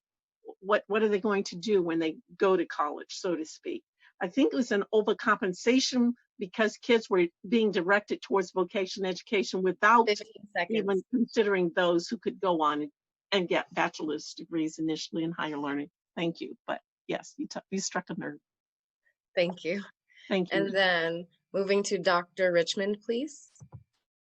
That's a great question. I've just experiencing what happens with freshmen, not even when they get to college. If it's not where their family needs them to be or where their life is set up for them to be, they really needed a career. We often have students who drop out because they have very real financial needs at home. I am very much in favor of vocational training. I would love to see a way to reinstate ROP programs or something similar in more schools. I've been having conversations with local electeds as well as trades about how to increase the number of internship opportunities for students so that they can engage in experiential learning potentially. I think that there are a lot of trades. There was a point in time when my son, who was a commercial truck driver, was actually making a lot more money than me. And I think that sometimes we forget that a college education is great. I think there are things you learn about critical thinking that are helpful. But I think that it's really important for people to be able to support their families, and vocational training is the way that we can make sure that more people can. I believe we should have every student have the ability to get prepared for college, but the option to go into the path that best fits them. Mm. Thank you. And we're going to move forward with Mr. Barrera. Thank you. So what Sharon and Luana just said is so important. This is not an either or. And in fact, it's wrong-headed to think about in the 21st century that either you're on a college path or you're on a career path. You have to bring them both together. Several years ago, I was speaking to a class at UCSD, and a young person who was at that point a sophomore at UCSD, who was an engineering major, he came up to me at the end of the class and he said, you know, I went to what at the time was Construction Tech High School on the Kearney campus. It's now the School of Engineering and Design. But he said, if I hadn't gone to Construction Tech, I would have dropped out of high school. And now he's a sophomore and engineering major at UCSD. We have transformed high school. That's one of the issues that I'm very, very proud of, the work that we've done in our district over the past decade. So many students now have access not to just sort of old-fashioned vocational ed courses, but to career pathway sequence of courses in partnership with the community college. We have a partnership where a high school student can start taking career pathway courses in health information management, go to Mesa College, have their bachelor's degree in 2 years, and be out in a profession that's paying $100,000 a year by the time they're 20 years old. Those are the kinds of partnerships that we've been able to develop, not just with industry, but also with the community college district, where it's now the norm for high school students to be in some career pathway track. And by the way, career pathways are where we see the elimination, not just reduction, but elimination of the achievement gap is in career pathway courses. Students of color do just as well as white students. Students from poverty do just as well as students from more affluent backgrounds in career pathway courses because they're engaging. Thank you. Thank you so much. And moving forward to Dr. Harris, please. Thank you. I'm really excited about the vocational programs. It's nice to see that they're being brought again, because I know when I was in high school, you know, back in the day, they had auto shop, wood shop, and sewing classes, which really kind of prepares young people for these additional skills they're going to need as they transition out and go into the world of work. So what I'm seeing now, I know, especially me working at the community college district, we have the Pathways program. And what is nice is that there's that pathway, or a student could start in one of the vocational programs, like say, for example, HVAC, welding, or even music. And they can go on and transition into college, and the credits will count, which is really awesome. But also to the availability of internships and mentorships, working with people of professionals in the field. So, I mean, I'm excited because college isn't for everyone. Some students are mature enough right when they get out of high school to go right into college, and then they drop out. So at least it kind of gives them a taste, like Mr. Barrera said, they're starting out in a field like this young person at UCSD, and then they ended up going into engineering. So at least it's exposing them and seeing like, okay, this is what I can do. Let me go further. So I'm really excited about the vocational program. It is also gives the opportunity for a student to have a process of learning, to see what their interests are without jumping into college right away and not even knowing what they're doing. Then they flounder for 2 years at a college or university. And so yeah, it just gives more opportunities for our students to learn. So I'm definitely a proponent of vocational training. Thank you. Thank you. And Ms. Bazo, please. Yeah, I think vocational training is extremely important, and it's going to continue to be something that we're going to want to look at in the district in terms of training our students that are graduating. I'm looking at it more from a community perspective here locally in District A. And I know some schools across the district have had quite a bit of these vocational programs. We don't have as many, and I think some of them are in different parts of the district. Richard could speak to that. I'd like to see, and they're fantastic, the ones we have, but I'd really like to see more of that. We really need to have more partnerships with the colleges. I mean, they're starting, but that needs to be stronger. I still feel like there's a lot of kids that maybe don't know about them or not aware. And I think Sharon talking about starting the kids even at younger ages in terms of looking at those programs is important. And also that goes along with something that hasn't really been brought up yet, but the whole child concept, where you're not just looking when students are coming to school at, their academic needs, but you're looking at, the whole spectrum of needs.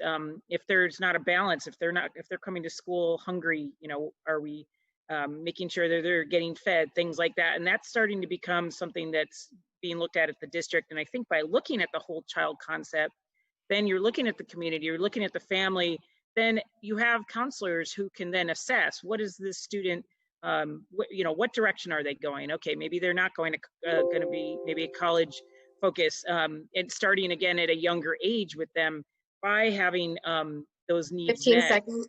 And being able to address those issues at a younger age, and really starting to look at those pipelines, starting even in elementary and middle school, to make sure they're on that right track by the time they get to high school. Thank you. Dr. Troll? Yes, thanks. So, I go back to the mission. What's the mission of the district? Is to prepare students for success in whatever their choice may be. I think that vocational opportunities, again, it kind of goes back to the discussion we had about the teacher profession. I think we need to elevate vocational professions are just as good as college. I think that a lot of students feel like, oh, I'm just going to settle for vocation. No, we need these types of people to help our economy, to help our communities. So I think there's an opportunity there to educate about what vocational career could do for you as a student. I think also too, what I think needs to happen is this connection of course concepts with real world environments, like this applied learning. Connecting the carpentry skills, you need mathematics, so I think there's an opportunity there in connecting these into real life as well as life skills. When I went to school, I had a 7th grade social studies teacher, and he taught us how to use the stock market. And that was such a valuable experience for me to help me understand the greater financial system in the economy. So how to balance a checkbook, things like this. This is what students want. Actually, we had a parent meeting a few months ago in the Claremont area, and students talked about how they want these skills. They want to know how to be independent when they leave school, whether it's at the college campus or in their first, vocational position. So, so I think we need to look again at what Sabrina was mentioning about the whole child. What does that mean to have the choice? They're educated to the level where they have the choice for anything, college, vocational, and, even just maybe becoming a stay-home mom. What does that look like? Having the life skills there. So I think there's a lot of opportunities we have. Thank you. And thank you all for your responses to that question. We're going to go ahead and hand it back to Brian. Thank you. We are running a bit short on time, so to the moderators, if we can skip up to question 10. And Kevin, are you on? Go ahead, Soleil. Thank you. There are significant concerns about unreported child abuse in this time of COVID, human trafficking, dating violence, teen opioid, sexual harassment. And teachers are often our society's eyes and ears to notice and report abuse. So the question is, what needs to be done to ensure that our teachers are knowledgeable and prepared to see signs of abuse as kids return to the classroom? We're going to begin with Dr. Whitehurst-Payne. First of all, teachers are mandatory reporters. So anything that they see, they wouldn't have to report. That's number one. Number two, they need a refresher course, and the superintendent will be addressing this, I'm sure, too, as to how to identify the needs that the children bring, because they will have a lot of different needs as they come back to school. That's why we're talking about a nurse on every campus. And maybe, am I giving anything away, Richard? A nurse on every campus. We're looking at mental health supports and so forth, so that teachers and even beyond teachers, aides, and all staff members will be brought up to speed on what it is they need to be looking out for from the professionals, from social workers and so forth, as a part of our ongoing training. They have to sign that they have had training update in certain areas, and this is an area that we will be looking at to ensure that our students' needs are being met. Some of them may have gotten some inklings of that as they've dealt with students online, but we know that those will be needs that we'll have to address, definitely. And our staff members, not only teachers, but all educators, will be brought up to speed on that and what to look for. Thank you. Dr. Richmond. Thank you for this. I think that this speaks back to the whole idea of making sure to care for the whole child. If you look at Maslow's hierarchy of needs, safety and security are foremost, and they prevent or impact the ability for students to learn, but also just their safety in general. I think that the training that is already being offered, I agree with Sharon that there needs to be a refresher, and also really a focus on trauma-informed care and culturally competent care, because sometimes there are instances where something is interpreted in a way based on a cultural or social bias. And I think it's really important to ultimately keep the needs and interests of the child first and foremost, in not only coming up with action plans, but also determining what their actual needs are. I think sometimes students don't advocate for themselves. One of my big fears right now is that many of our students are sheltering in place with their abusers. In addition to that, we have students who have more free time. It's a lot, even though we tell them to stay in the house and practice social distancing, they have more unsupervised time, and they're vulnerable to people who are human sex traffickers. So it's my hope that all of those things will be taken into account, so that we can not only work towards healing, but work towards making sure that we're protecting before the harm takes place. Thank you. Mr. Barrera.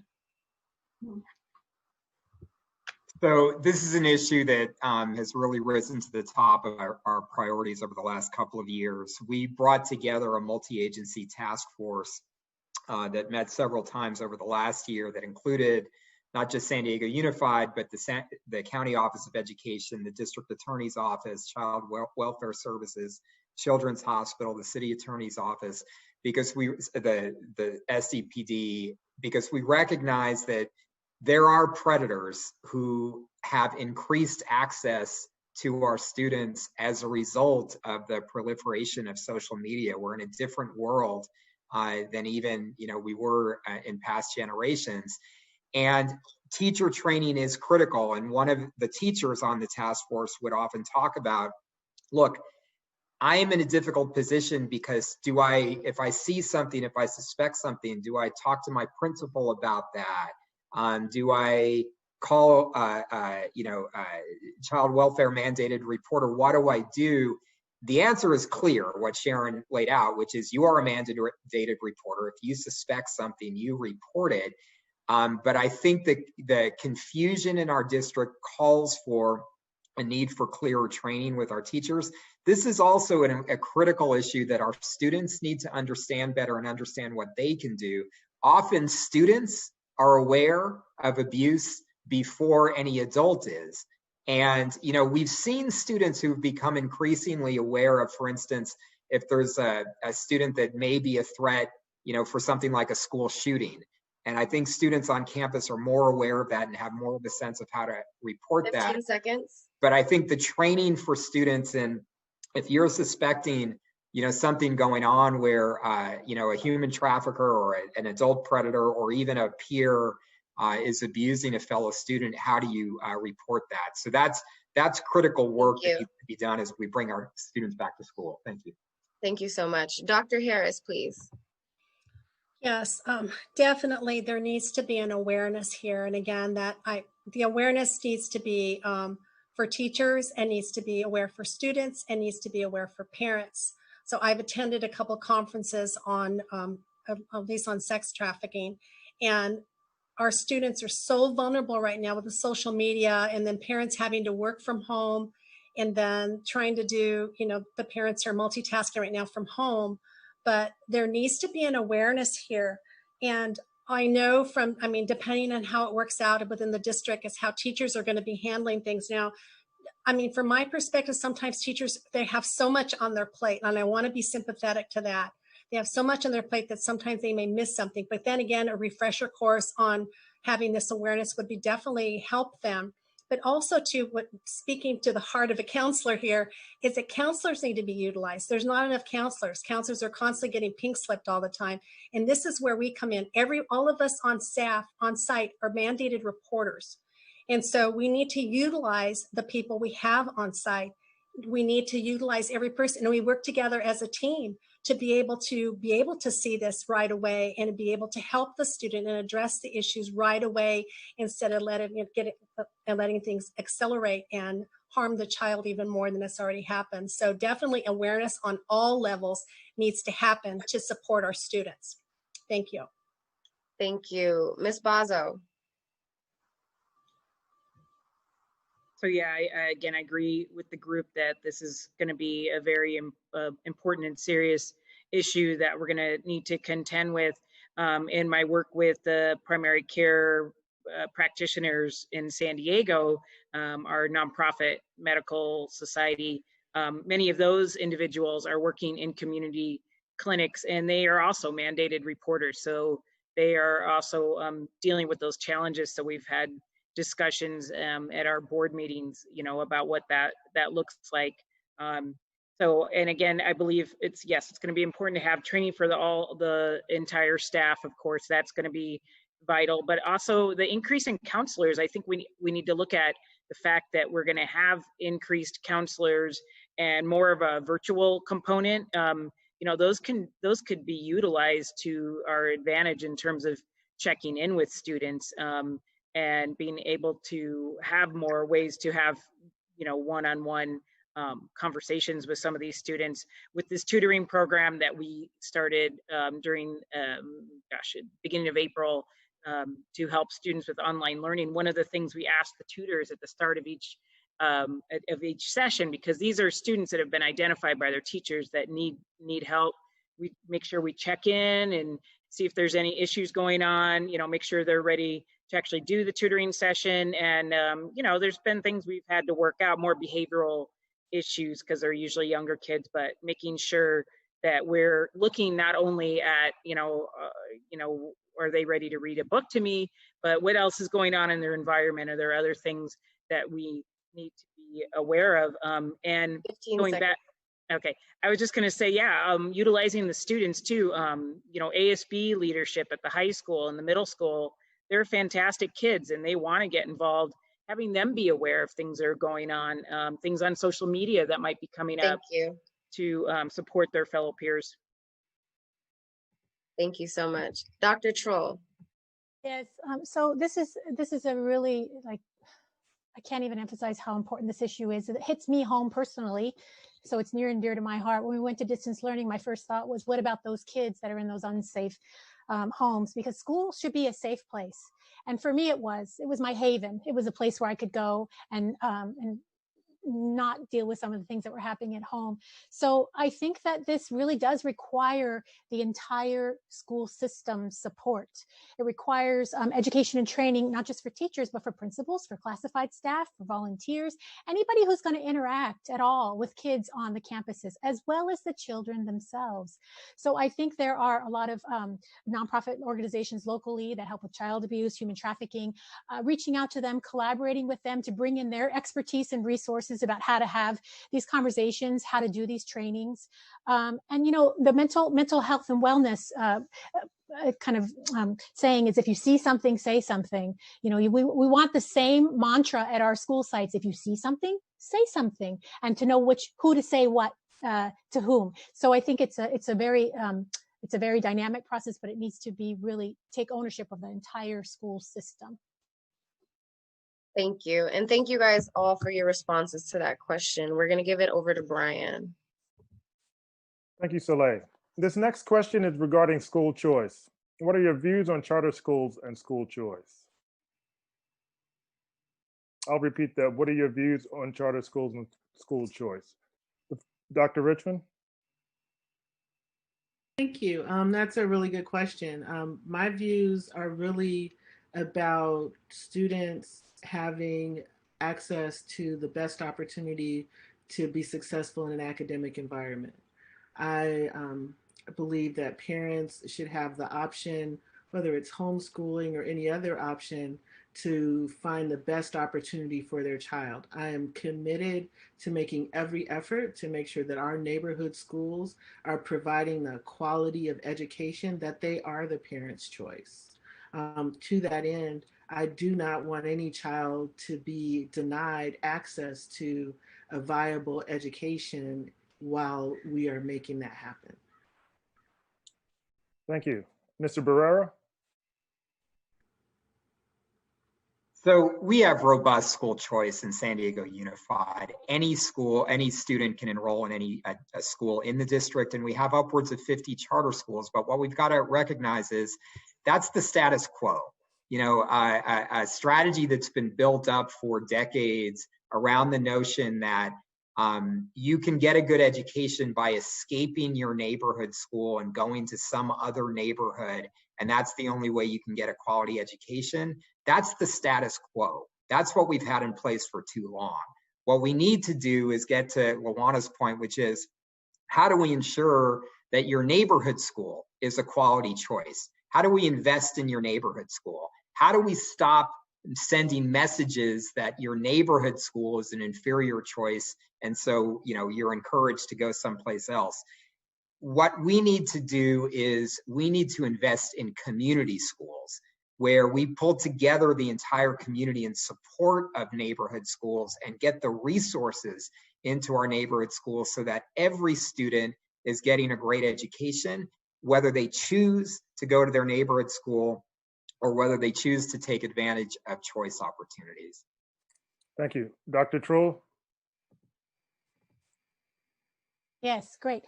So what do I think about school choice and charter schools? I don't think, I think a lot of people think charter schools are competition. I think we can learn a lot. I think they're complementary. They actually provide a lot of learning, different types of learning approaches, because they have the nimbleness to make, to pivot quickly and to address issues. And I think that they provide an alternative for some families who just have special requirements. So one of the things I do like about charter schools is that they have to renew their charter every 5 years. They have to meet certain metrics for accountability. And I think that's something that we as a district could maybe apply to our district-run schools, so that there really is an equal balance. But I wholeheartily agree that the neighborhood schools should be the first choice. They should be quality schools so that a parent can not only connect with their school, their community in their neighborhood, their school in the neighborhood, but their other folks in their community. And it just makes our community stronger. However, I wouldn't want to eliminate any opportunity for somebody to choose a charter if that's what they feel is going to work best for them. Thank you. Dr. Harris?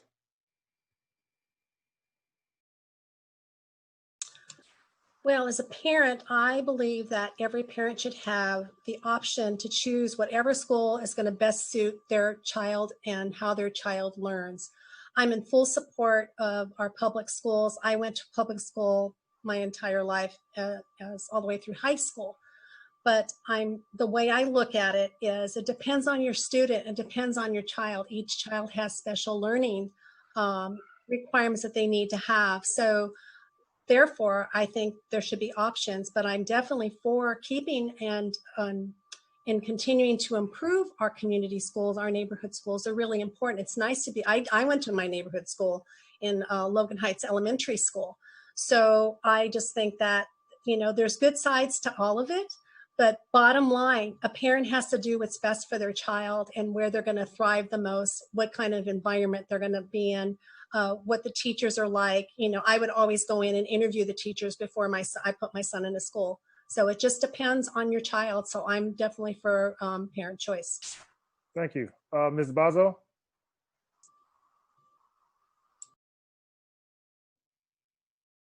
So yes, with regard to this issue, there's a lot to be discussed.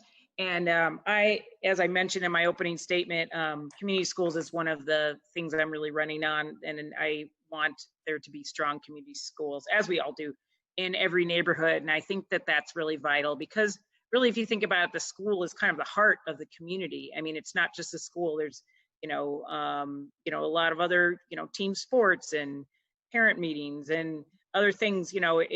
It's so important to have that that high performing school in your neighborhood for a variety of reasons. And I'm not against charter schools or school choice. What I'm against is schools that don't have oversight and are low performing. And there are some great charter schools in our district. Think that they've done some amazing work, but there's also many charter schools that are not performing and don't have the same oversight as some of the our traditional community schools. And we give out $60 million per year to our charter schools in our district. Again, not a problem if they're good schools, but if they're not, that's a lot of money that's going to charter schools. And would like to be able to, I think they should be more accountable and more have to provide more information about their performance. And in some cases, I don't believe that that's happening. Also, charter schools in places have also put up obstacles for teachers to unionize. I don't think that that should be happening. I think teachers, if they want to, should be able to unionize at any school.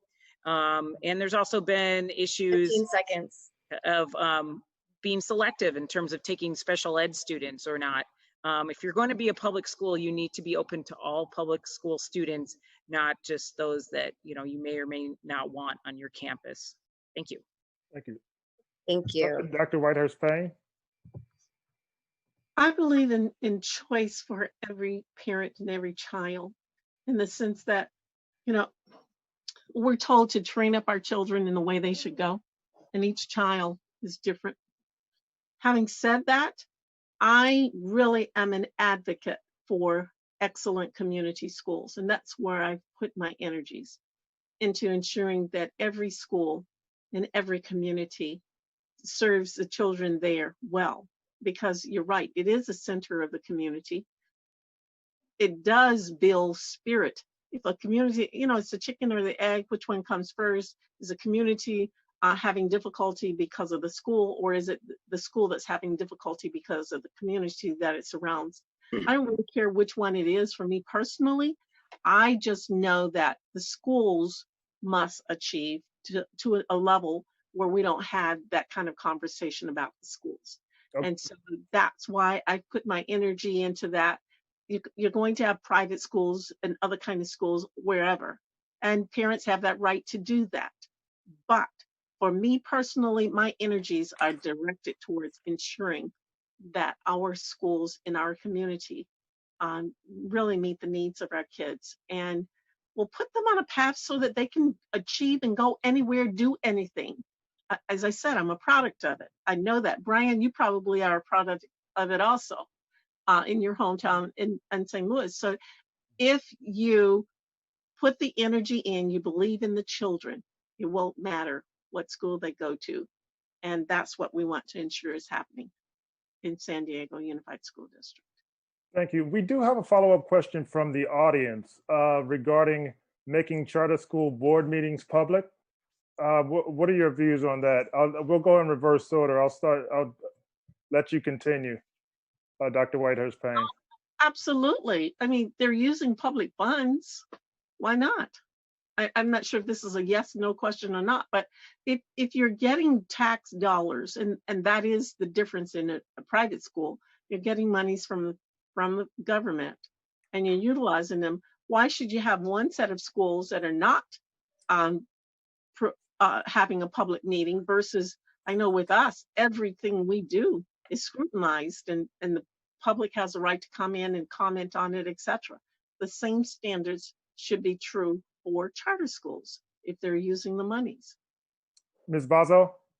And if we could limit it, we are running out of time. If we could limit these responses to 30 seconds. Yeah, I would agree with what Dr. Whitehurst Payne said. You know, it absolutely needs to be made public. If charter schools are held to the same terms of accountability as our neighborhood schools and are doing a great job, then that's great. If, you know, again, if they're not, then that needs to be looked at and determined if that specific school should continue to be operating. You know, this should be true of all schools, charter or public. Thank you. Dr. Richmond? Absolutely. I'm a strong proponent of transparency and accountability. And I believe that accountability only makes us better in whatever environment we're in. So I'm absolutely in favor of public board meetings. And yes, the fact that they're using public funds should speak to that being something that probably should have already been in place. Mr. Barrera, quickly. Yeah, of course, I agree. It's also now the law, thanks to charter reform that was enacted last year. Charter schools are now subject to open meeting laws, subject to the Brown Act, and also subject to conflict of interest laws to root out corruption. So these are publicly funded schools and they need to be fully accountable to the taxpayers. Yeah. Thank you. Dr. Troll? I agree.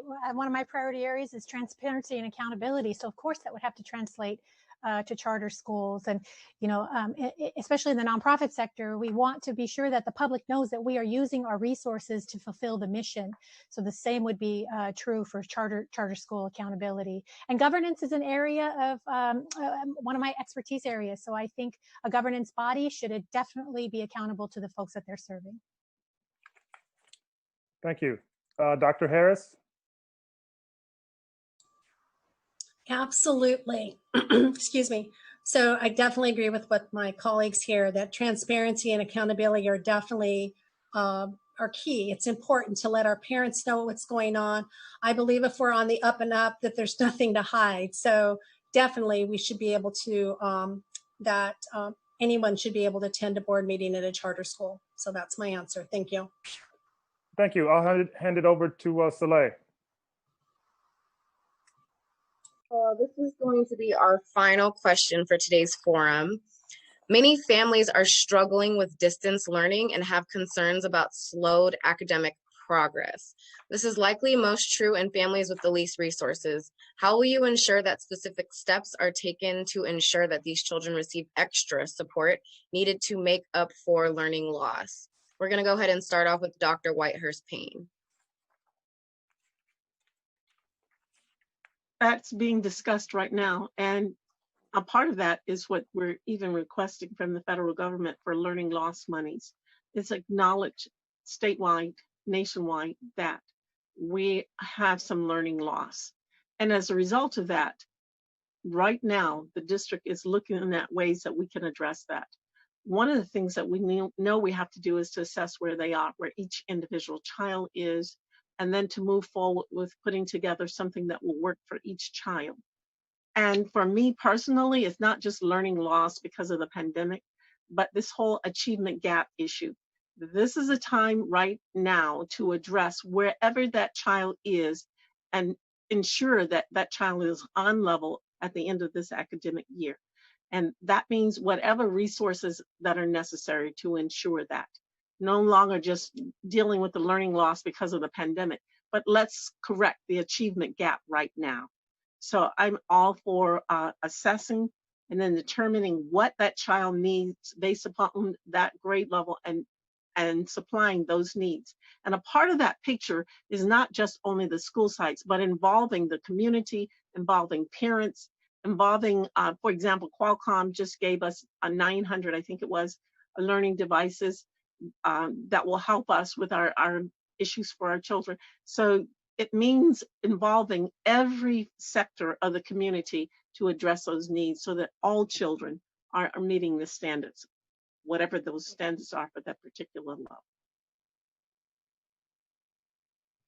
Thank you. Moving forward to Dr. Richmond. That's a really great and important question. I'm particularly concerned about the students at the schools that were already struggling. I would say, in addition to all the things that have been mentioned, I think it's good to assess where students are and what they've learned, but I think it's also important to understand how they learn. I think neurodiversity is an aspect of academic achievement. Quite often, if we keep using the same methods and approaches to learning and delivering, we will continue to get the same results. I think they call that insanity. And so I am hopeful that we leverage this opportunity as we're doing assessments to also make sure we're really clear on what the barriers are that are preventing students from learning and what their particular cognitive style responds most favorably to, so that we can accelerate the results in terms of helping to address learning loss and regression. And then we're going to go ahead and move over to Ms. Bazo. Yeah, this is going to be an important challenge coming back to school. And I think one way we need to address it is through the blended learning. Now that we have the opportunity, I think going, before COVID, I think a lot of us, I wasn't that familiar with using Zoom or some of those kind of online applications. And now, I think a lot of us have been forced to become more familiar with that. I think that includes, parents and students as well. With the tutoring program that we offer, I've been able to communicate with several parents because, again, we're trying to identify those students that exactly in this area. And so we've gone through teachers to try to identify some of those students that have been struggling the most. And a lot of the teachers really, a lot of the parents really do want to help, but in some cases, especially here in Mira Mesa, there might be language difficulties. So working with them, having translators and peer-to-peer type of tutoring programs online, both one-on-one with students or even in small groups, and they don't even all have to be at the same school now, which is the beauty of it, being able to identify those students that maybe have similar issues, maybe linking them up a few at a time with one of their peers who's doing well in some of those areas, and really being able to focus on some of those issues. So we really need to now take advantage of the fact that the students have the laptops, that we're trying to do the blended learning, and also training those parents that want to help and in providing those online resources. That's been another thing we've been trying to find, is online resources that are going to assist those students, and ones that are free too, actually. That's been kind of another challenge. So finding a free or low cost or something that the district can provide so that the parents and the students have that information available, so they can just get on their computer and work on some of these things. 15 seconds. And so, yeah, I think really taking into account, like it's mentioned, the tutoring program, because it is like it doesn't cost anything to utilize some of those resources, and it can really help to a lot to get some of those students back up to grade level where they need to be. Thank you. Mr. Barrera, please. Yes, thanks. So Tuesday night, Sharon and I and the rest of the board, we made a decision that we're going to bring our students back to school, that all of our schools are going to be fully open all day, every day, not half day, not a few days on, not a few days off. All of our schools are going to be fully open all day, every day, with an option for high quality distance learning for students whose parents are not yet comfortable having them come back to school. But what we have to recognize is students, for the most part, need to be physically at school. But when they're there, they have to, number one, be safe. And that's according to the public health standards that are in place right now, which means we need a nurse at every school. We need counselors at every school. We need to be doing regular cleaning of our classrooms. But as Sharon said, why is it that that's only something that's possible because there's a global pandemic? Why don't we always have schools where there's a nurse in every school and counselors in every school and the social emotional support and the cleanliness of the classrooms? Why isn't that our standard? And the reason is because we have underfunded public education in the state for 42 years. That is what we need to push ourselves past. So when we get our students back on campus, we will have those supports in place. In order to keep those supports in place, we need the federal government to step up and prioritize schools in its next stimulus package. It's prioritized big business. It's done some things that are good for the economy, but less than 1/2 of 1% of the funding from the federal government so far has gone to schools. We need that federal money to be there. And we'll talk in a little bit, we need to invest in our public schools permanently in California. Thank you. Thank you, Mr. Barrera. We're going to go to Dr. Harris, please. Thank you. That's such a great question. So what I've read and what I know from working with students is that they need that interaction. They need that social interaction. But then we have this pandemic that happened to us unexpectedly, that we have to deal with that now. So with the option that the district is having students being able to come back to school, of course we want safety. And yes, for those parents who are okay with sending their kids back to school, that's really great. But also to addressing the issue of the distance learning, if we have a lot of parents who prefer that. The thing of it is, what I've learned, and I'm taking an online certification class right now, is that to humanize this distance learning, it is, instead of it being kind of a robotic thing where we're doing Zoom or we're doing a Google Classroom or whatever, I'm not really sure. There's so many things that we're trying to do right now. But also too, if we're going to be adding this to the pot, is make sure our teachers understand how to do distance learning, how to do web-based learning. Is one thing I've learned is that there needs to be an instructor presence, and there needs to be a social presence as far as the instructor is concerned. So how do we do that? There's different things that we need to address, and every student is different.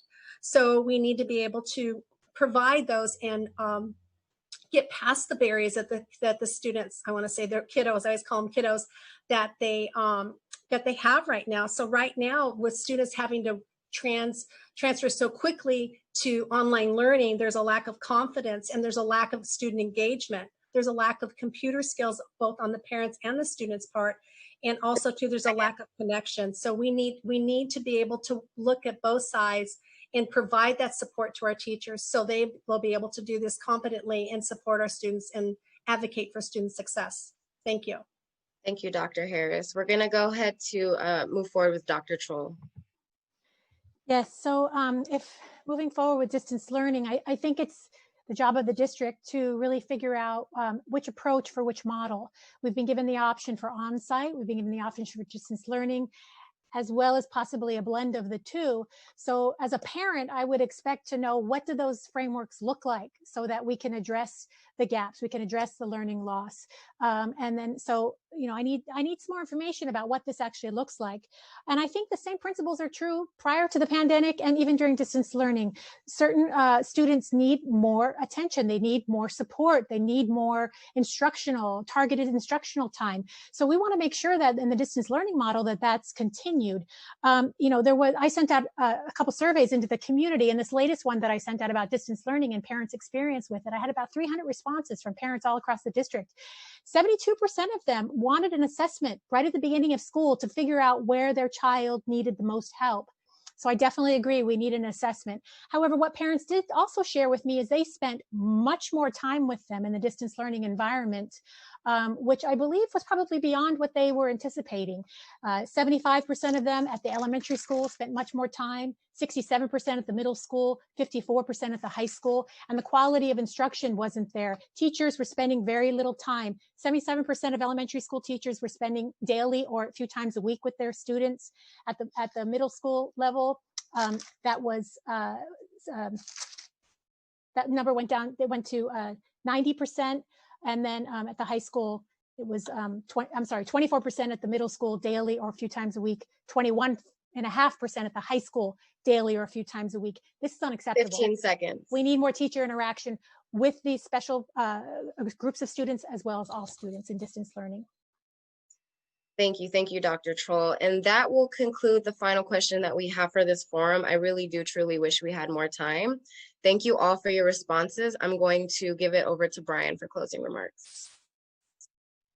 Yes, I would like to thank everyone, the candidates, the moderators who worked so hard on this, the subject matter experts in the audience for submitting so many questions. We had so many more questions, great questions that we could have asked.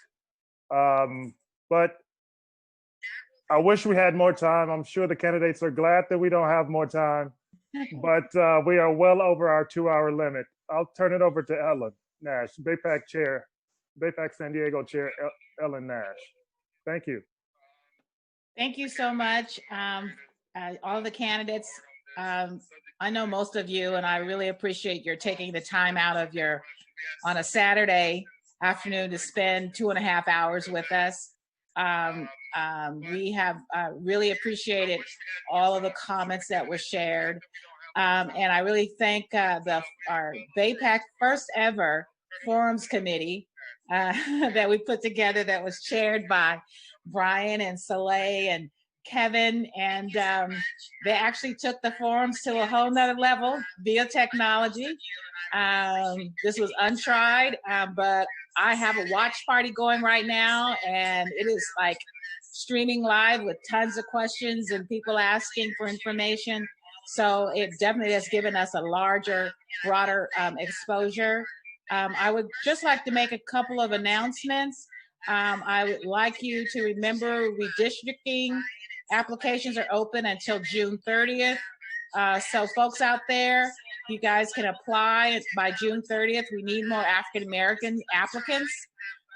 Secondly, the Board of Supervisors is up on Tuesday, this coming Tuesday, the 23rd. Nathan Fletcher has some great reforms that he would like to present to the board for voting approval. If you could email me, most of you know my email address. I can give you more information on that. Let's see, Census 2020, make sure you complete your forms on Census 2020. And most importantly, make sure you go to the polls in November in terms of voting. I just wanted to remind everyone of that. Other than that, I really like to thank you. It is now 2:25. We're 30 minutes over. And I wish you all luck, and we'll see everybody at the polls. Our meeting next month, we will be entertaining a forum, the city council race.